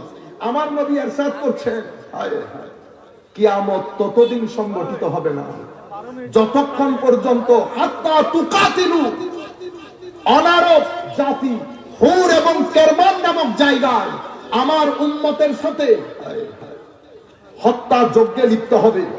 হত্যা যজ্ঞে লিপ্ত হয়ে খানজুল উম্মালের মধ্যে আরেক হাদিসের মধ্যে আমার নবী সাল্লাল্লাহু আলাইহি ওয়াসাল্লাম ইরশাদ করছেন, ফা ইন্না আউওয়ালা মান ইয়াসলুবু উম্মতি মুলুকাহুম ফাওয়ালাহুমুল্লাহ বানু কান্তুরা। কান্তুরা একটা কৃতদাসী। কান্তুরার নসল থেকে এই তাতারিরা যতক্ষণ পর্যন্ত আমার উম্মতের সাথে যুদ্ধ করে উম্মতের মধ্যে হত্যা যজ্ঞের বাজার গরম করে উম্মতের দেশ কেড়ে নেবে না, ততক্ষণ পর্যন্ত কিয়ামত হবে। সুবহানাল্লাহ বলেন।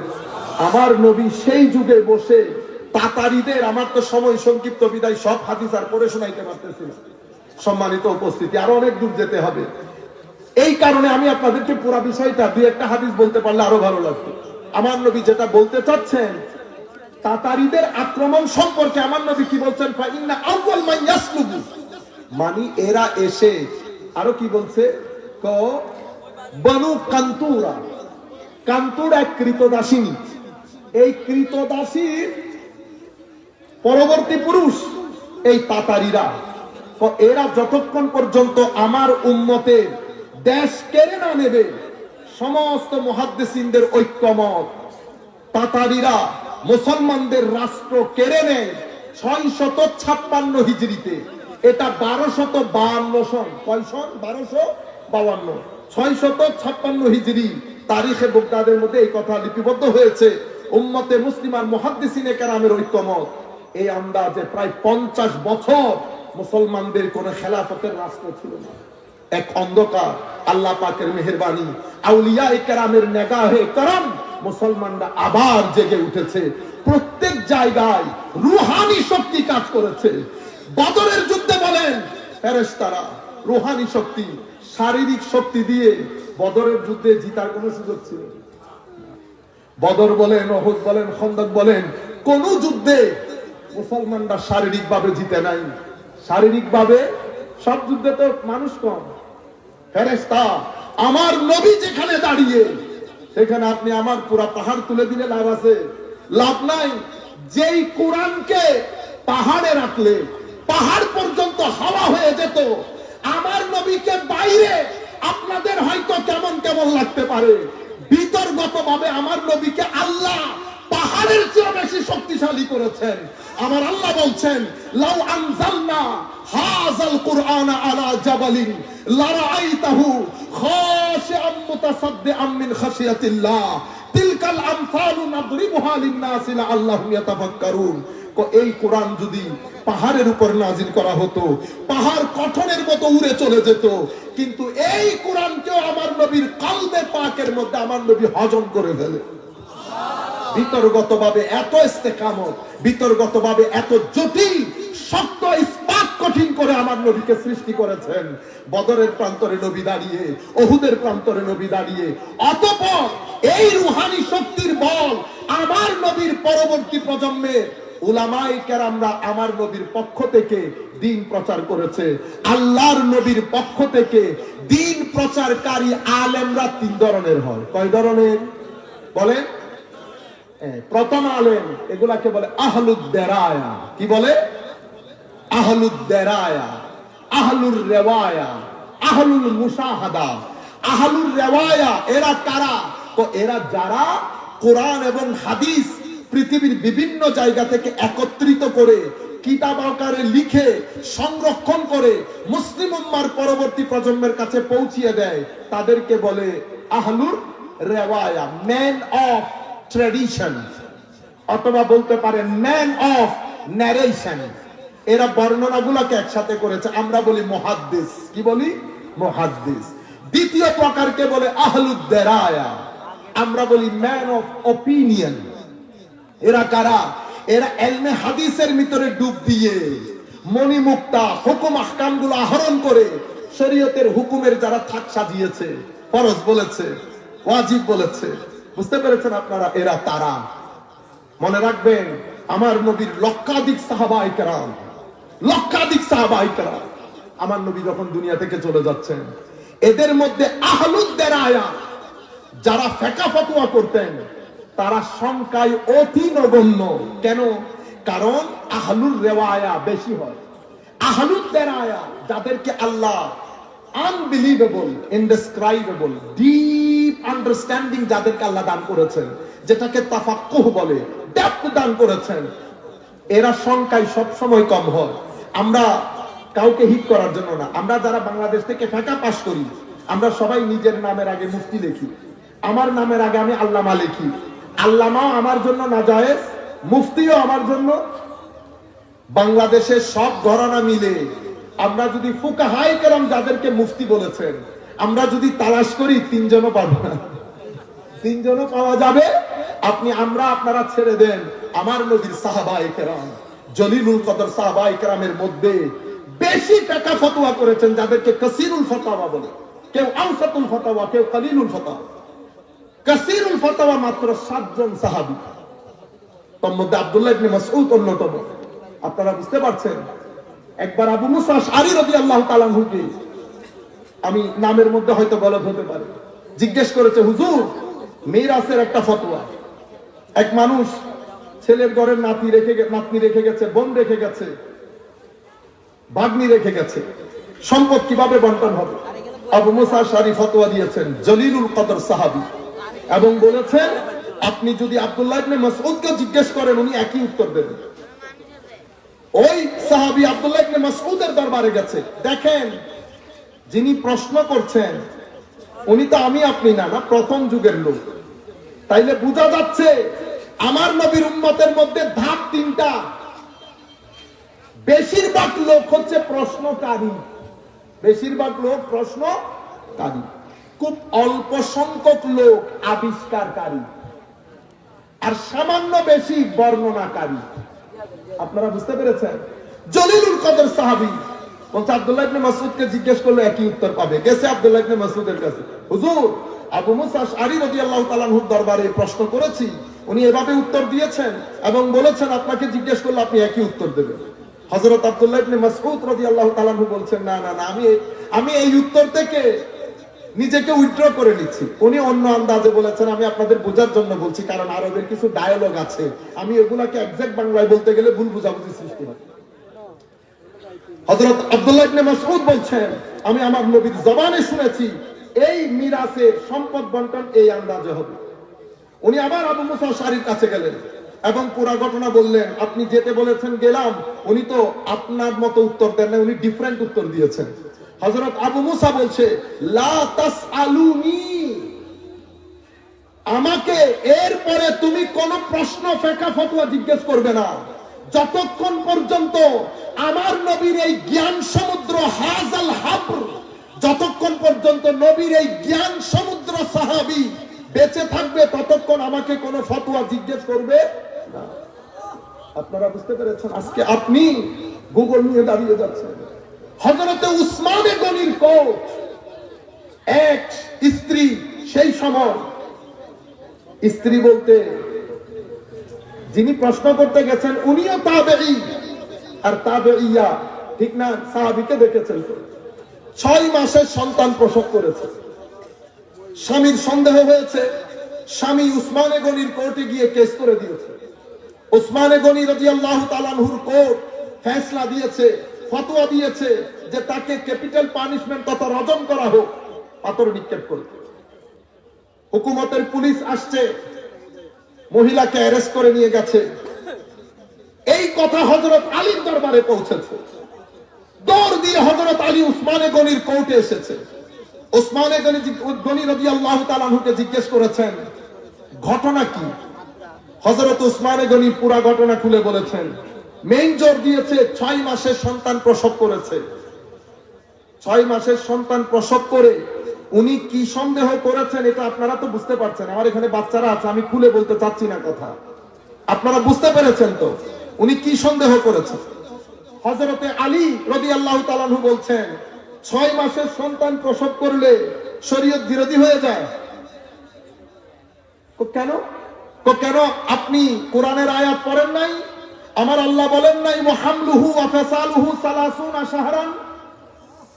মা সন্তানকে গর্ভে ধারণ, দুগ্ধপান দুইটাই মিলে সালাসুনা শাহরান মানে 30 মাস বলেছে কি বলে নাই?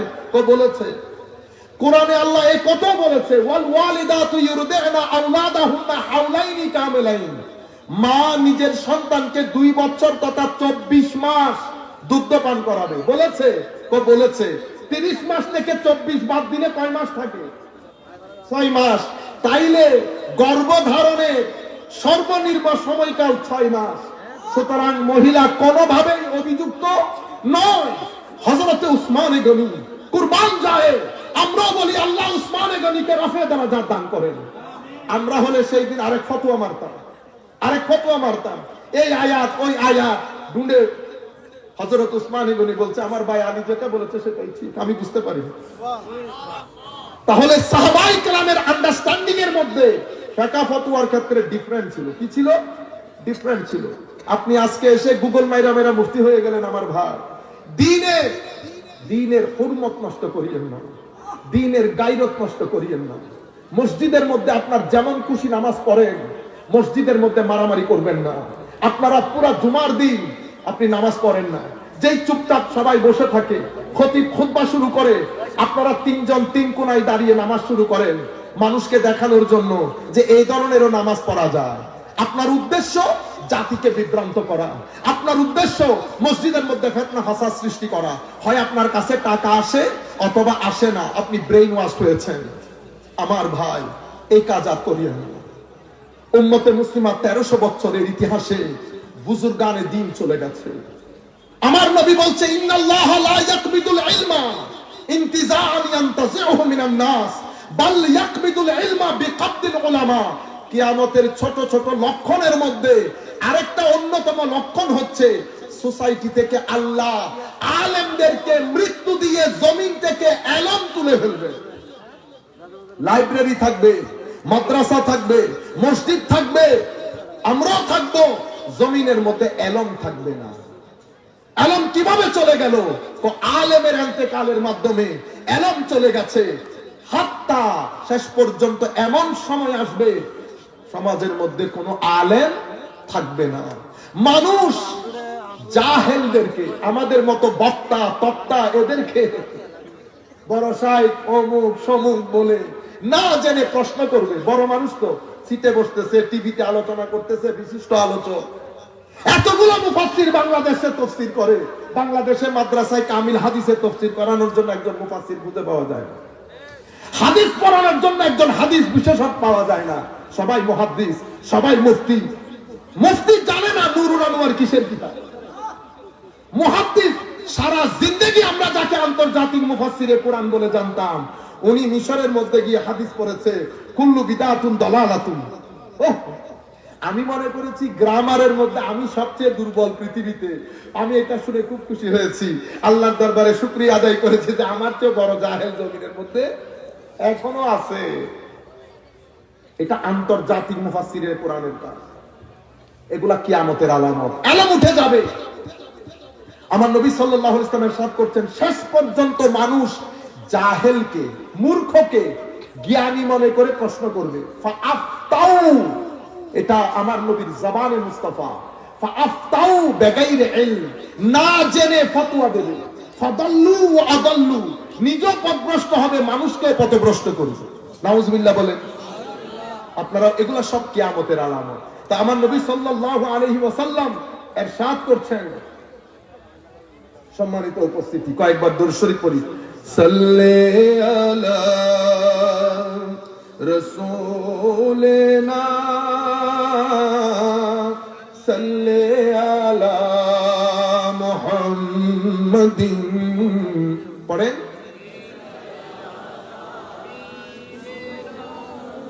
সাল্লি আলা মুহাম্মাদিন। जमीन जमा तुम्हारे लिए मकीन मकान तुम्हारे लिए चुनियो चुना तुम्हारे लिए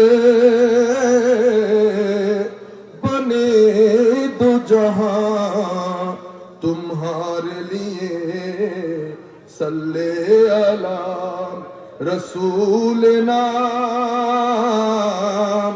सल्ले अला मुहम्मदिन, सल्ले अला हबीबना, सल्ले। সম্মানিত উপস্থিতি, আমার নবী সাল্লাল্লাহু আলাইহি ওয়াসাল্লাম এবার যে হাদিস আমার নবী বলে যাচ্ছেন, এগুলা কিয়ামতের ছোট ছোট আলামত। আমরা প্রত্যেকে বুকে হাত দেই, নিজের দিকে তাকাই, কোন আমার নবী আমার কথা বলছেন কিনা। আন আলী রাদিয়াল্লাহু তাআলা আনহু قال سمعت رسول الله صلى الله عليه وسلم يقول, হযরত আলী রাদিয়াল্লাহু তাআলা আনহু বলছেন, আমি আমার নবীর নুরানি জবানে বলতে শুনেছি, আমার নবী ইরশাদ করেছেন, সায়াখরুজু ফি আখিরিজ জামান কওমুন, সায়াখরুজু অনতি বিলম্বে শেষ জামানায়, আখেরি জামানায় কিছু মানুষ, আহদাসুল আসনান, সুফাহাউল আহলাম, বয়স কম, ব্রেইন ওয়াশ, যা বুঝিয়ে দিয়েছে, বয়সে কম, ব্রেইন ওয়াশ বের হবে। ইয়াকুলুনা মিন খাইরি কাউলিল বারিয়া, হাদিস বাদে কোনো কথা বলবে না। আপনারা পুরা সমাজের সাথে মিলান। ইয়াকরাউনাল কুরআন লা ইউজাবিজু ঈমানুহুম হানাজিরাহুম, কোরআনের তিলাওয়াত বেশি বেশি করবে। আরেক riwayতের মধ্যে আমার নবী সাল্লাল্লাহু আলাইহি ওয়াসাল্লাম ইরশাদ করছেন, এমন ভাবে কোরআনের তিলাওয়াত করবে, ঠোঁট ভিজা থাকবে, নামাজের ক্ষেত্রে অনেক মুতাশাদ্দিদ হবে। আমার নবী সাহাবায়ে কেরামকে বলছেন, তোমাদের নামাজের চেয়ে বেশি ভারী হবে, তোমাদের রোজার চেয়ে বেশি ভারী হবে। কোরআনকে এভাবে তিলাওয়াত করবে, মনে হয় যেন কোরআন তাদেরই সম্পদ। পুরা সমাজের সাথে মিলিয়ে দেখবেন আপনারা, অথচ কোরআন তাদের বিরুদ্ধে সাক্ষী দেবে। কেন? লা ইউজাবিজু ঈমানুহুম হানাজিরাহুম, ঈমান তাদের কণ্ঠনালী ভেদ করে ভিতরে প্রবেশ করবে। মানি কি? মানি ঈমান মাথায় আর মুখে, ঈমানের জায়গা কিন্তু কলব। কলবের ভিতরে যেখানে ঈমান বসবাস করে সেখানে ঈমান থাকবে না। আপনারা বুঝতে পেরেছেন? এরপরে আমার নবী ইরশাদ করছেন, ওয়াহুম ইয়ামরুকুনা মিনাদ দীনি কামা ইয়ামরুকুস সাহমু মিনার রামিয়া, তীর ধনুক থেকে ছেড়ে দিলে যেভাবে চলে যায়, কখনো ব্যাক করে না, তারাও দিন থেকে এভাবে দূরে চলে যাবে, দিনে ফেরত আসবে না। আপনারা এখন আমি আপনাকে যে হাদিসটা বলেছি, সোসাইটির সাথে ডানে বামে আমি নিজেকে মিলিয়ে দেখি, কম বয়সে আমার নবী বলেছেন ব্রেইন ওয়াশ। আরেক riwayতের মধ্যে আমার নবী বলেছে, ফিরকা হবে, ফিরকা মেইন স্ট্রিম থেকে সরে যাবে, মেইন স্ট্রিম থেকে সরে যাবে, ফিরকা হবে। আমার নবী বারবার বলছেন, জামাতের সাথে থাকবা, ফিরকা হবে না। সম্মানিত উপস্থিতি, এরপরে কিয়ামতের আলামতের মধ্যে আমার নবী সাল্লাল্লাহু আলাইহি ওয়াসাল্লাম কয়েকটি আলামত আমরা আপনাদের সাথে শেয়ার করব। আমি অনুরোধ করব আপনারা এই বিষয়, এই হাদিসগুলা প্রত্যেকেই দিল জান দিয়ে মাথা থেকে একেবারে পা পর্যন্ত কান লাগিয়ে আপনারা দয়া করে শুনবেন। এরপরে এই বক্তব্যটা একটু সিরিয়াস হচ্ছে, আমি জানতাম, আমি এটা সেট করেছি আপনাদেরকে ইনফরমেটিভ একটা কথা বলার জন্য। এরপরে আমার ভাই তাহেরি আসবে, আপনাদেরকে আপনাদের মতো করে খাদ্য দান করবে ইনশাআল্লাহ। আমিও দোয়া করি যেটা আমি অপূরণ রাখতেছি সেটা আমাদের তাহেরি যেন পরিপূর্ণরূপে পূরণ করে দেয়। সম্মানিত উপস্থিতি, আমার নবী ইরশাদ করছেন, পরিস্থিতি এমন ঘুলাতে হবে, ছোট ছোট ফিতনা হাত্তা ইউকবাদ আল ইলম, এলম উঠে যাবে, সমাজের মধ্যে আর কুইক বেড়ে যাবে। আমার নবী সাল্লাল্লাহু আলাইহি ওয়াসাল্লাম ইরশাদ করছেন, বেশি বেশি বৃষ্টি হবে, ফসল থাকবে না। কোরআন বয়ানকারী, এগুলো যখন পড়ি তখন আর এখানে মাহফিল বক্তব্য আসতে ইচ্ছে করে না।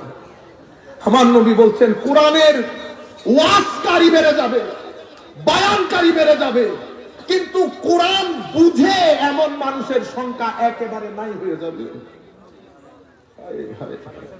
কোরআনের বয়ানকারী বেড়ে যাবে, কোরআন বুঝে এমন মানুষের সংখ্যা একেবারে কমে যাবে।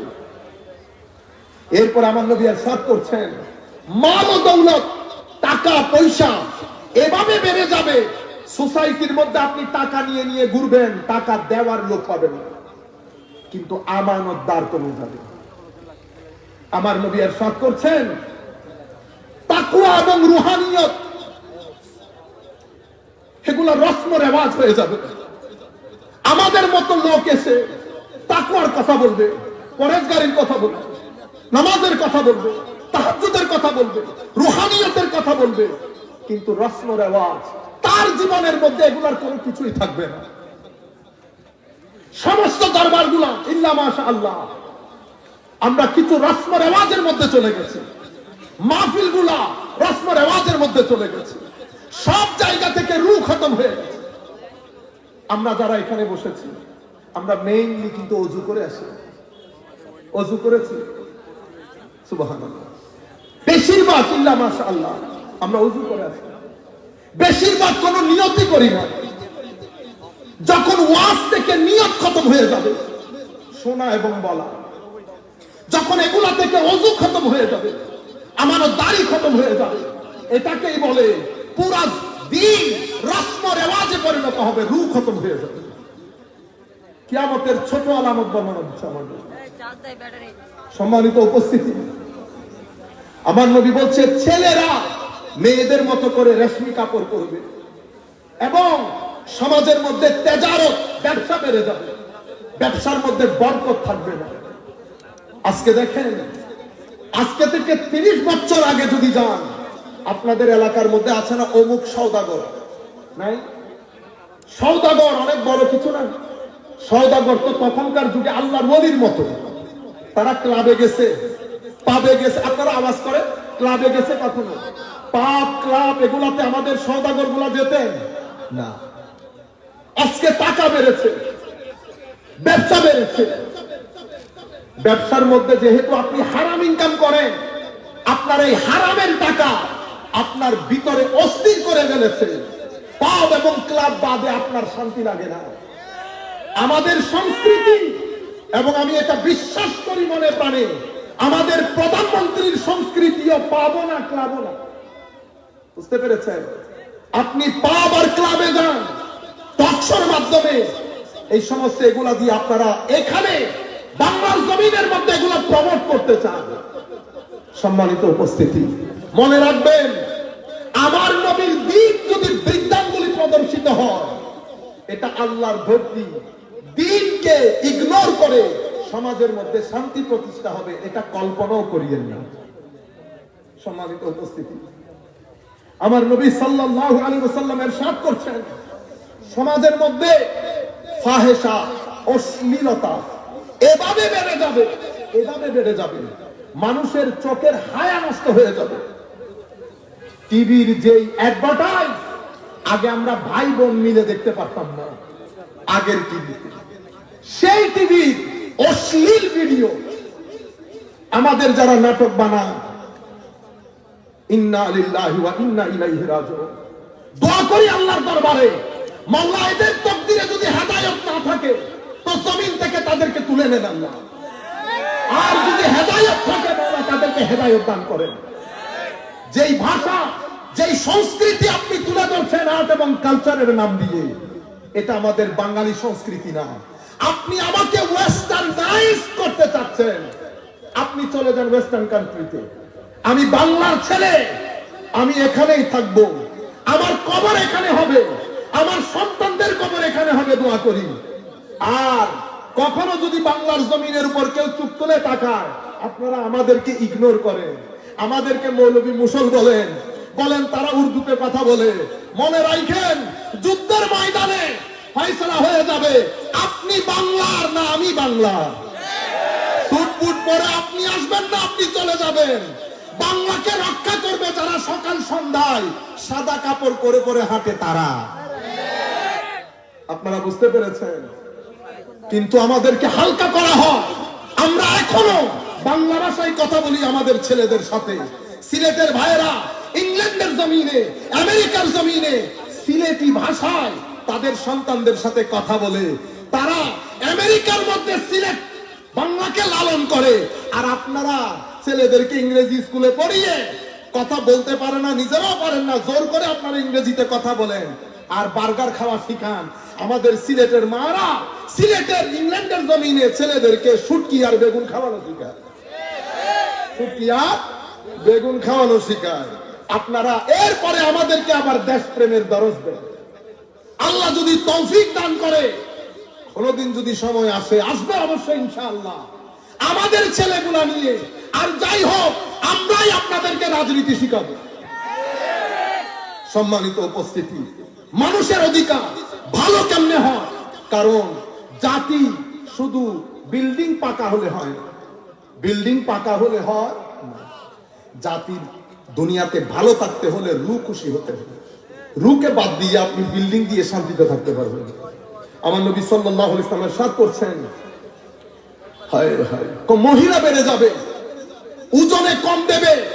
আজকে দেখেন ব্যবসার মধ্যে আমাদের মুসলমান ফজর পরে, জোহর পরে, আসর পরে যেভাবে যেই যাকে পারতেছে ঠকাচ্ছে। সামান্য পরিমাণ অ্যাওয়ারনেস নাই। আপনি একটা মানুষকে ঠকাবেন, 30 দিন পর্যন্ত আল্লাহ আপনাকে ঠকাতে থাকবে, আপনি বাঁচতে পারবেন না। সম্মানিত উপস্থিতি, এরপরে বড়দের ইজ্জত কমে যাবে, ছোটদের স্নেহ কমে যাবে। আমার নবী বলছেন, হায় হায়, সমাজের মধ্যে ওয়ালাদুজ জিনা বেড়ে যাবে, অশ্লীলতা এভাবে বেড়ে যাবে, ছেলে সন্তান জানবে না তার বাবাকে। সমাজের মধ্যে ওয়েস্টার্ন কান্ট্রির মধ্যে তো অতিরিক্ত বেড়ে গেছে। এর পরবর্তীতে আমার নবী বলছেন, বদকারী, অশ্লীলতা সোসাইটির মধ্যে এভাবে ছড়িয়ে যাবে, একটা মেয়ে রাস্তা দিয়ে হেঁটে গেলে 10টা চোখ এমনি তাকিয়ে তাকে নেকড়ে বাঘের মতো টেনে হেসড়ে নিয়ে যাবে। সেই সময় এখন আসে। আমার নবী সাল্লাল্লাহু আলাইহি ওয়াসাল্লাম ইরশাদ করেছেন এই কথা, অর্থাৎ সমাজের মধ্যে রেপ বেড়ে যাবে। আমার নবী ইরশাদ করছেন, আত্মীয়তার সম্পর্ক ছিন্ন হবে, আরেকজনের সম্পদ লুট হবে, রাষ্ট্রের সম্পদ লুট হবে। কোরআন পড়া, কোরআন বুঝা, এটাকে মানুষ প্রেস্টিজের বিরুদ্ধে মনে করে। আমার নবী সাল্লাল্লাহু আলাইহি ওয়াসাল্লাম ইরশাদ করছেন, মাল্টি স্টোরি বিল্ডিং, বড় বড় বিল্ডিং বানানোর ক্ষেত্রে মানুষ একজন আরেকজনের কি করবে? প্রতিযোগিতা। দুবাই বলেন, কুয়েত বলেন, কাতার বলেন, আমাদের বাইরা এসে কয় তো দিনদারি, তারা আমাদেরকে দিন শিখায় এখানে এসে। আল্লাহর মেহেরবানি, দ্বীনের রূহ এখনো পর্যন্ত বাংলাদেশ, ইন্ডিয়া, পাকিস্তান, আমাদের এই সমস্ত হিত্তা, আরবের মধ্যে মিশর, সুরিয়া, দামেস্ক, ইয়েমেন, প্যালেস্টাইন, যেই সমস্ত দেশকে ধ্বংস করা হয়েছে সেই সমস্ত দেশে আছে। বাকি দেশগুলা শুধু দ্বীনের শরীর নিয়ে বেঁচে আছে। জুমার নামাজ বাদ দিলে আর কিছুই নাই মানুষকে দিনদারি শিখানো। যেই সমস্ত দেশে শপিং মল 24/7 24 ঘন্টা খোলা থাকে, সেই দেশের মসজিদ খোলা থাকে ওয়াক্তের নামাজে 15 মিনিট। আপনারা বুঝতে পেরেছেন?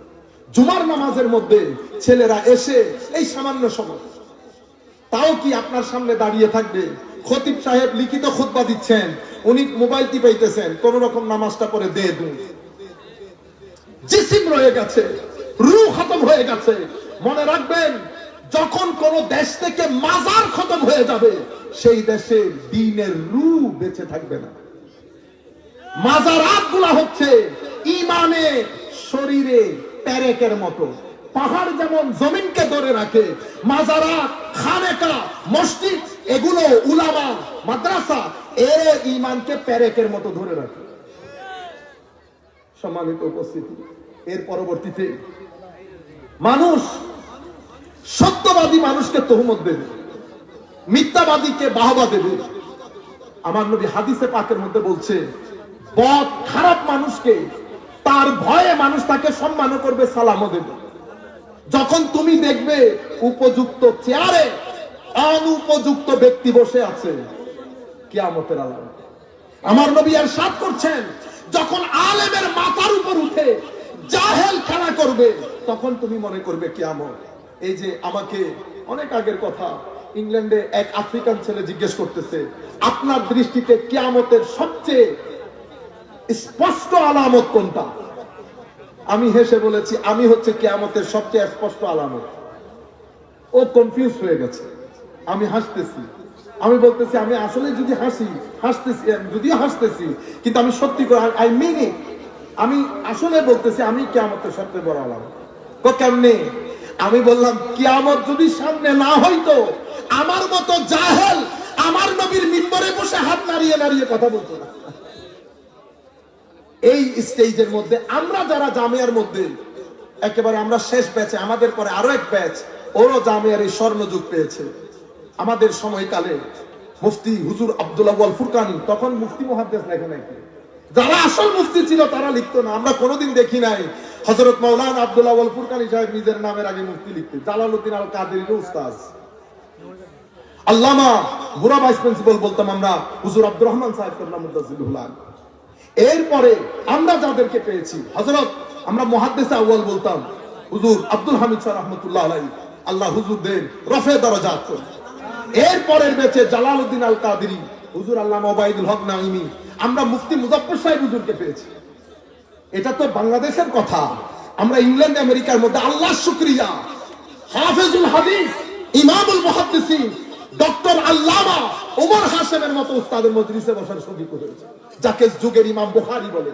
আমাদের দেশের মতো না, বর্তমান যুগের যাকে ফকিহে মাসর, মিশরের ফকি ইমাম শাফিঈ খ্যাত ডক্টর আলী জুমার ছাত্র হওয়ার আল্লাহ তৌফিক দান করেছেন। আল্লাহ মুফতি আব্দুল ফজিল কুসি, শেখ ডক্টর আহমদ তৈয়বের মজলিস, হুজুর শেখ সাঈদ রমাদান আল বুতি, মুফতি ইমাম আজ-জুহাইলি, যাকে যুগের ইমামে আযম আবু হানিফা বলা হতো, ফিকহুল ইসলাম ওয়া আদিল্লাতুহু, ওনার কিতাব প্রায় 22 খণ্ডের কিতাব। এত বড় বড় মুজলিস উলামা দেখেছি। যখন আমরা দেখি এই সমস্ত আলেমদেরকে, আমাদের মতো মানুষ যখন হাত নেড়ে নেড়ে কথা বলে, তাইলে বোঝা যাবে কিয়ামত সন্নিহিত। আমার হাতে সময় আছে মাত্র 10 মিনিট। আমি এই আলামতগুলো রেখে শুধুমাত্র বড় কিয়ামতের, যেহেতু ভিডিও হচ্ছে এটা রেকর্ড হয়ে যায়, আমি ইমাম মাহদী সম্পর্কে এই সামান্য কথা বলে ফেলি। বাকি হাদিসের কথা, হাদিসের আলোকে প্রত্যেকটা বিষয় আমরা পরবর্তী পর্বে বলবো ইনশাআল্লাহ। প্রথম, ইমাম মাহদী আলাইহিস সালামের আগমন, এটা কিয়ামতের বড় আলামতের প্রথম আলামত। ইমাম মাহদীর সাথে হযরত ঈসার দেখা হবে কোথায়? মসজিদে আকসাতে। মসজিদে আকসাতে। নাম মুহাম্মদ, বাবার নাম আব্দুল্লাহ। জন্মগ্রহণ করবেন মদিনা শরীফে। 40 বছর বয়সে বায়াতের কাজ শুরু করবেন। মাকাম ইব্রাহিম এবং হাজারে আসওয়াদের মাঝখানে উনি 40 বছর বয়সে বায়াতের কাজ শুরু করবেন। প্রথমে পৃথিবীর 7 জন বড় আলেম ওনার হাতে বায়াত গ্রহণ করবেন। অতঃপর একটা নির্দিষ্ট সংখ্যা, সেটা প্রায় 100 জনের মতো পৃথিবীর বাছা বাছা মানুষ, শক্তিশালী মানুষ ওনার হাতে বায়াত গ্রহণ করবেন। উনি অতঃপর মসজিদে আকসার মধ্যে ফজরের নামাজের ইমামতিতে দাঁড়াবেন। সেই জায়গার মধ্যে হযরত ঈসার আগমন হবে। হযরত ঈসা আলাইহিস সালামকে দেখে উনি চেষ্টা করবেন হযরত ঈসার জন্য ইমামতির জায়গা ছেড়ে দিতে। পিছনে আসার সময় হযরত ঈসা আলাইহিস সালাম বলবেন, যিনি কওমের ইমাম, ওনার উচিত ইমামতি করা, তুমি ইমামতি করো। হযরতে ঈসা আলাইহিস সালাম ইমাম মাহদীর ইমামতিতে ফজরের নামাজ আদায় করবেন। ফজরের নামাজ আদায় হওয়ার পরে পিছন দিক থেকে হঠাৎ করে একটা দরজা খুলবে। সেই দরজার মধ্যে দাজ্জাল, কে? দাজ্জাল। দাজ্জাল দরজা খোলার সাথে সাথে 30,000 ইহুদি নিয়ে দাজ্জাল দাঁড়িয়ে থাকবে। হযরত ইমাম মাহদী এবং হযরত ঈসা আলাইহিস সালাম ইনারা বিশাল সৈন্যবাহিনী নিয়ে বাবে লুত নামক জায়গায় যুদ্ধ করে দাজ্জালকে হত্যা করবে। মসজিদে আকসা বিজিত হবে। এভাবে হযরতে ইমাম মাহদীর কার্যক্রম শুরু হবে। এখান থেকে এটা কিয়ামতের বড় আলামতের প্রথম আলামত। এরপরে সাথে সাথে ইয়াজুজ এবং মাজুজ বের হবে। ইয়াজুজ এবং মাজুজ, এটা ওই সময় ইমাম মাহদী আলাইহিস সালামের আগমন। এর পরবর্তীতে মদিনা শরীফ, আমার নবীর সোনার মদিনা গায়রাবাদ হয়ে যাবে। ঠিক আগের মতো খেজুর গাছের বৃক্ষ গেরা আমার নবীর মদিনা শরীফ হয়ে যাবে, গায়রে আবাদ হয়ে যাবে আমার নবী। এবং এইটা কিয়ামতের 40 বছর আগে। এগুলো সব হাদিস শরীফগুলো আমি কালকে বা পরবর্তী পর্বে বলবো ইনশাআল্লাহ। এই ঘটনা ঘটবে 40 বছর পর্বে। অতঃপর কাবা শরীফ ধ্বংস হবে, পশ্চিম দিক থেকে সূর্য উদয় হবে। পশ্চিম দিক থেকে সূর্য উদয় হওয়ার আগের রাত অনেক লম্বা হবে, রাত ফুরাবে না। মানুষ দান করার বাম পাশ করবে, রাত ফুরাবে না। সকাল হতে হতে সূর্য পশ্চিম দিক থেকে উদিত হবে, হাফ ডে পরে সূর্য আবার ডুবে যাবে। এরপরে একটা বড় প্রাণী বের হবে, অতঃপর ধোঁয়াতে পুরা পৃথিবী ছেয়ে যাবে। এই ধোঁয়া পৃথিবীতে প্রায় 40 দিন থাকবে। অতঃপর একটা খুশবুদার হাওয়া পৃথিবীর মধ্যে প্রবাহিত হবে। এই খুশবুদার হাওয়ার কারণে সমস্ত মুমিন যারা আল্লাহর মানে মুসলমান মুমিন তারা সবাই ইন্তেকাল করবেন। কোরআনের নুসখা থেকে কোরআনের হরফগুলো উঠে যাবে। ইয়েমেনের হাদরামাউত থেকে একটা আগুন বের হবে, সেই আগুন পুরো পৃথিবীর মানুষকে হাসরের ময়দানে নিয়ে যাবে। হাসরের ময়দানে নিয়ে যাওয়ার পরে কিয়ামত সংগঠিত হবে। এই 10টা আলামত হযরত ইমাম মাহদীর মাধ্যমে শুরু হবে। এটা কিয়ামতের বড় আলামত, কিয়ামতের বড় আলামত। সুতরাং কেউ যদি মাহদী দাবি করে অবশ্যই তাকে হযরত ঈসা আলাইহিস সালামকে সেটা বলতে হবে। সেই যুগের দাজ্জালকেও চিনতে হবে। 3টা জিনিস একসাথে উঠবে। আমি যেটা বিনয়ের সাথে যারা যেখান থেকে বসে আমাকে শুনছেন আল্লাহর ওয়াস্তে বলবো, আপনারা এই জিনিসগুলা, এই মাসলা মাসাইল, এই ধরনের কথাবার্তাগুলা নিয়ে ইমোশন দিয়ে মানুষের সাথে খেলবেন না। আমার নবী প্রত্যেক কিছু দুধ কা দুধ পানি কা পানি করে গেছেন। কোন কিছুর ক্ষেত্রে আমার নবী উম্মতকে কনফিউজ রেখে যান নাই। রাতের অন্ধকার তো দূরের কথা, সন্ধ্যার এই সামান্য অন্ধকারের মধ্যে আমার নবী উম্মতকে রেখে যান নাই। আমরা দোয়া করি আল্লাহর দরবারে মাওলাই করিম যেন আমাদেরকে আমার নবী কিয়ামতের যে আলামতগুলো বলে গেছেন, আমার আল্লাহ যেন আমাদেরকে এই ধরনের এটার পার্ট হওয়া থেকে আল্লাহ যেন আমাদেরকে বাঁচিয়ে রাখেন। মাওলাই করিম আমাদেরকে যেন হেফাজতের চাদরে আবৃত করে নেন। মাওলাই করিম আমাদেরকে যেন হেদায়েত করেন। আমাদের ছেলেপুলে যারা আছে, আমি বিনয়ের সাথে কলেজ ইউনিভার্সিটিতে যারা পড়েন বা মাদ্রাসায় যারা পড়েন, আমরা 20-30 জন ছেলে একসাথে হন, আহলুস সুন্নাহ ওয়াল জামাত মিশনের কাজ করেন। প্রত্যেকেই শিক্ষিত সমাজের মধ্যে সুন্দর করে দিনটাকে প্রেজেন্ট করেন, সুন্নিয়তটাকে প্রেজেন্ট করেন। আখেরি আমি আপনাদেরকে মেসেজ দেই, আপনারা আমাদের কিতাবগুলা কিনেন। আহলুস সুন্নাহ ওয়াল জামাতের ছেলেরা যেই বইগুলা, আহলুস সুন্নাহ ওয়াল জামাতের উলামায়ে কেরাম যেই বইগুলা লিখছেন, সেই বইগুলা সংগ্রহ করেন। আপনারা রাত দিন বলেন কিতাব লেখার জন্য, কিন্তু আপনারা কেউ কিতাব খরিদ করেন না। আমরা যদিও আমি জানি না এটা আমি বলবো কিনা, আমার এমনিতে ওয়াদা ছিল আমি বইয়ের কথাবার্তাগুলো মাহফিলে বলবো না, আমার সাথে যাই না জিনিসগুলো। কিন্তু আমাদের সাংবাদিক সাহেব ওনারা জোর করে আমার জন্য ফরজ করে দিয়েছেন এটা জিনিসটা মদিনার সনদ আর কি, মদিনার সনদের আইনি বিশ্লেষণ। এটা একটা কিতাব, এটা হুজুর সৈয়দ শাইখুল ইসলামের লেখা। আল্লাহ নবী সাল্লাল্লাহু আলাইহি ওয়াসাল্লাম যে মদিনার সনদ প্রথম একটা সংবিধান লিখেছেন, এটা পৃথিবীর সংবিধানের ইতিহাসে প্রথম লিখিত সংবিধান। সেটার আইনি বিশ্লেষণ করেছেন হুজুর সৈয়দ শাইখুল ইসলাম ডক্টর তাহেরুল কাদরি। আমি আমার মতো করে চেষ্টা করেছি এটাকে অনুবাদ করার জন্য, এবং আমাদের একটা রিসার্চ টিম আছে। এটা আমাদের প্রথম কাজ। আমরা অনুরোধ করব আপনাদেরকে, মাত্র 2000 পিস, এটা এতদিনে চলে যাওয়ার কথা। আপনারা যে পরিমাণ লোক আগ্রহ প্রকাশ করেন, আমরা সেই পরিমাণ লোক পড়ি না। আমি আপনাদেরকে যেটা অনুরোধ করবো, আহলে সুন্নাত ওয়াল জামাতের ভাইয়েরা যে কিতাবগুলা লিখে, অনেক টাকার কিতাব না, কোনোটা 100, কোনোটা 400, কোনোটা 300, দয়া করে আপনারা ঘরে কিতাব রাখেন, ছেলেদেরকে কিতাব পড়াতে অভ্যস্ত করেন। আল্লাহ যদি তৌফিক দান করেন, এই কিতাব যাওয়ার সাথে সাথে আমরা পালস অফ উইজডম, আমার নবী হাদিসের কিতাব, বর্তমান সময়কে সামনে রেখে আমরা সূচিপত্রগুলা সাজিয়েছি। ঈসা আলাইহিস সালাম কেন করবেন সেটাও পাবেন, ঈদে মিলাদুন নবী কেন করবেন সেই সংক্রান্ত হাদিসগুলো থাকবে। আমরা পুরা এটা হাদিসের কিতাব, 250 থেকে 300 হাদিস থাকবে। এটা আল্লাহ যদি তৌফিক দান করেন, আমার মনে হচ্ছে খুব দারুণ একটা কাজ হবে। এই কিতাবের পরে আমাদের তৃতীয় কিতাব, এগুলো সব রেডি, আকীদার কিতাব। এর পরবর্তীতে তাসাউফের কিতাব আসবে। এর পরবর্তীতে আমরা আমলে নাজাত এবং মকসুদুল মুমিনের আদলে মিনহাজুল আমল 90% কাজ শেষ হয়ে গেছে আলহামদুলিল্লাহ। এটা একেবারে বর্তমান সময়কে সামনে রেখে খুব ছোট করে 600-700 পেজের মতো বা 500 পেজের মতো করে হবে। অসাধারণ একটা বই কিতাব হবে যদি আল্লাহ তৌফিক দান করেন। এই কিতাবটা আসবে। ইমাম গাজালির কিছু কিতাবও অনুবাদ হয়েছে। এখন আমরা চাচ্ছি একটার পর একটা হতে। আপনাদের কাছে অনুরোধ করব, শুধু এই কিতাব কিনবেন বলে কথা না, আহলুস সুন্নাত ওয়াল জামাতের বাইরা যে কিতাবগুলো লিখছে আপনারা বইগুলা কিনেন। মনে রাখবেন, আপনি যদি, এটা বিজ্ঞানের যুগ, এটা পড়ালেখার যুগ, আপনি যদি ঘরের মধ্যে বই রাখেন, ছেলেরা বইয়ের প্রতি একটা টেন্ডেন্সি আসবে, বইয়ের সাথে পরিচিত হবে। আপনারা যদি নিজেরা না করেন, বই নাই রাখেন, তাইলে আপনি আপনার জানা জিনিসগুলো আপনার পরবর্তী প্রজন্মের কাছে পৌঁছাইতে পারবেন না। বই একটা অসাধারণ জিনিস। বই পড়ার জন্য এটা নিজের মধ্যে একটা অভ্যস্ততা তৈরি করেন, জীবনও বুড়ো হবেন না, কখনো বোরিং সময় আসবে না। এই কাজগুলো আপনারা করেন। আল্লাহ আমাদের সবাইকে তৌফিক দান করুন। আর একটা মূল কথা যেটা বলতে চাচ্ছি, আগে আমাদেরকে শিখতে হবে। আপনি না শিখে মানুষের সাথে ডিবেট করতে যান, তখন নিজেও ডুবেন, আমাদেরকেও ডুবান। সিস্টেম হচ্ছে আগে নিজে শিখেন, পড়েন, জানেন, বুঝেন, পালন করেন, প্রচার করেন। Very simple. শিখেন মানে জানেন, বুঝেন, জানার পরে বুঝতে হয়, বোঝার পরে মানতে হয়, মানার পরে প্রচার করতে হয়। আপনি যদি একটা ইদার উদার করেন, ধরা খেয়ে যাবে। মিশনের কাজ আমরা যারা করব, আমার ভাইরা, বর্তমান সময়ে সবচেয়ে উত্তম কাজ আমার নবীর দ্বীনের কাজ করা। এমন বরকত পাবেন যদি ইখলাসের সাথে করেন, নিয়ত নিয়ে করেন।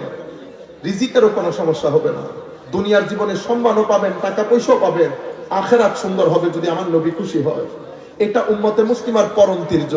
প্রত্যেকে যার যার অবস্থান থেকে মনে রাখবেন, আমার আল্লাহ বুড়া হয়ে যায় না।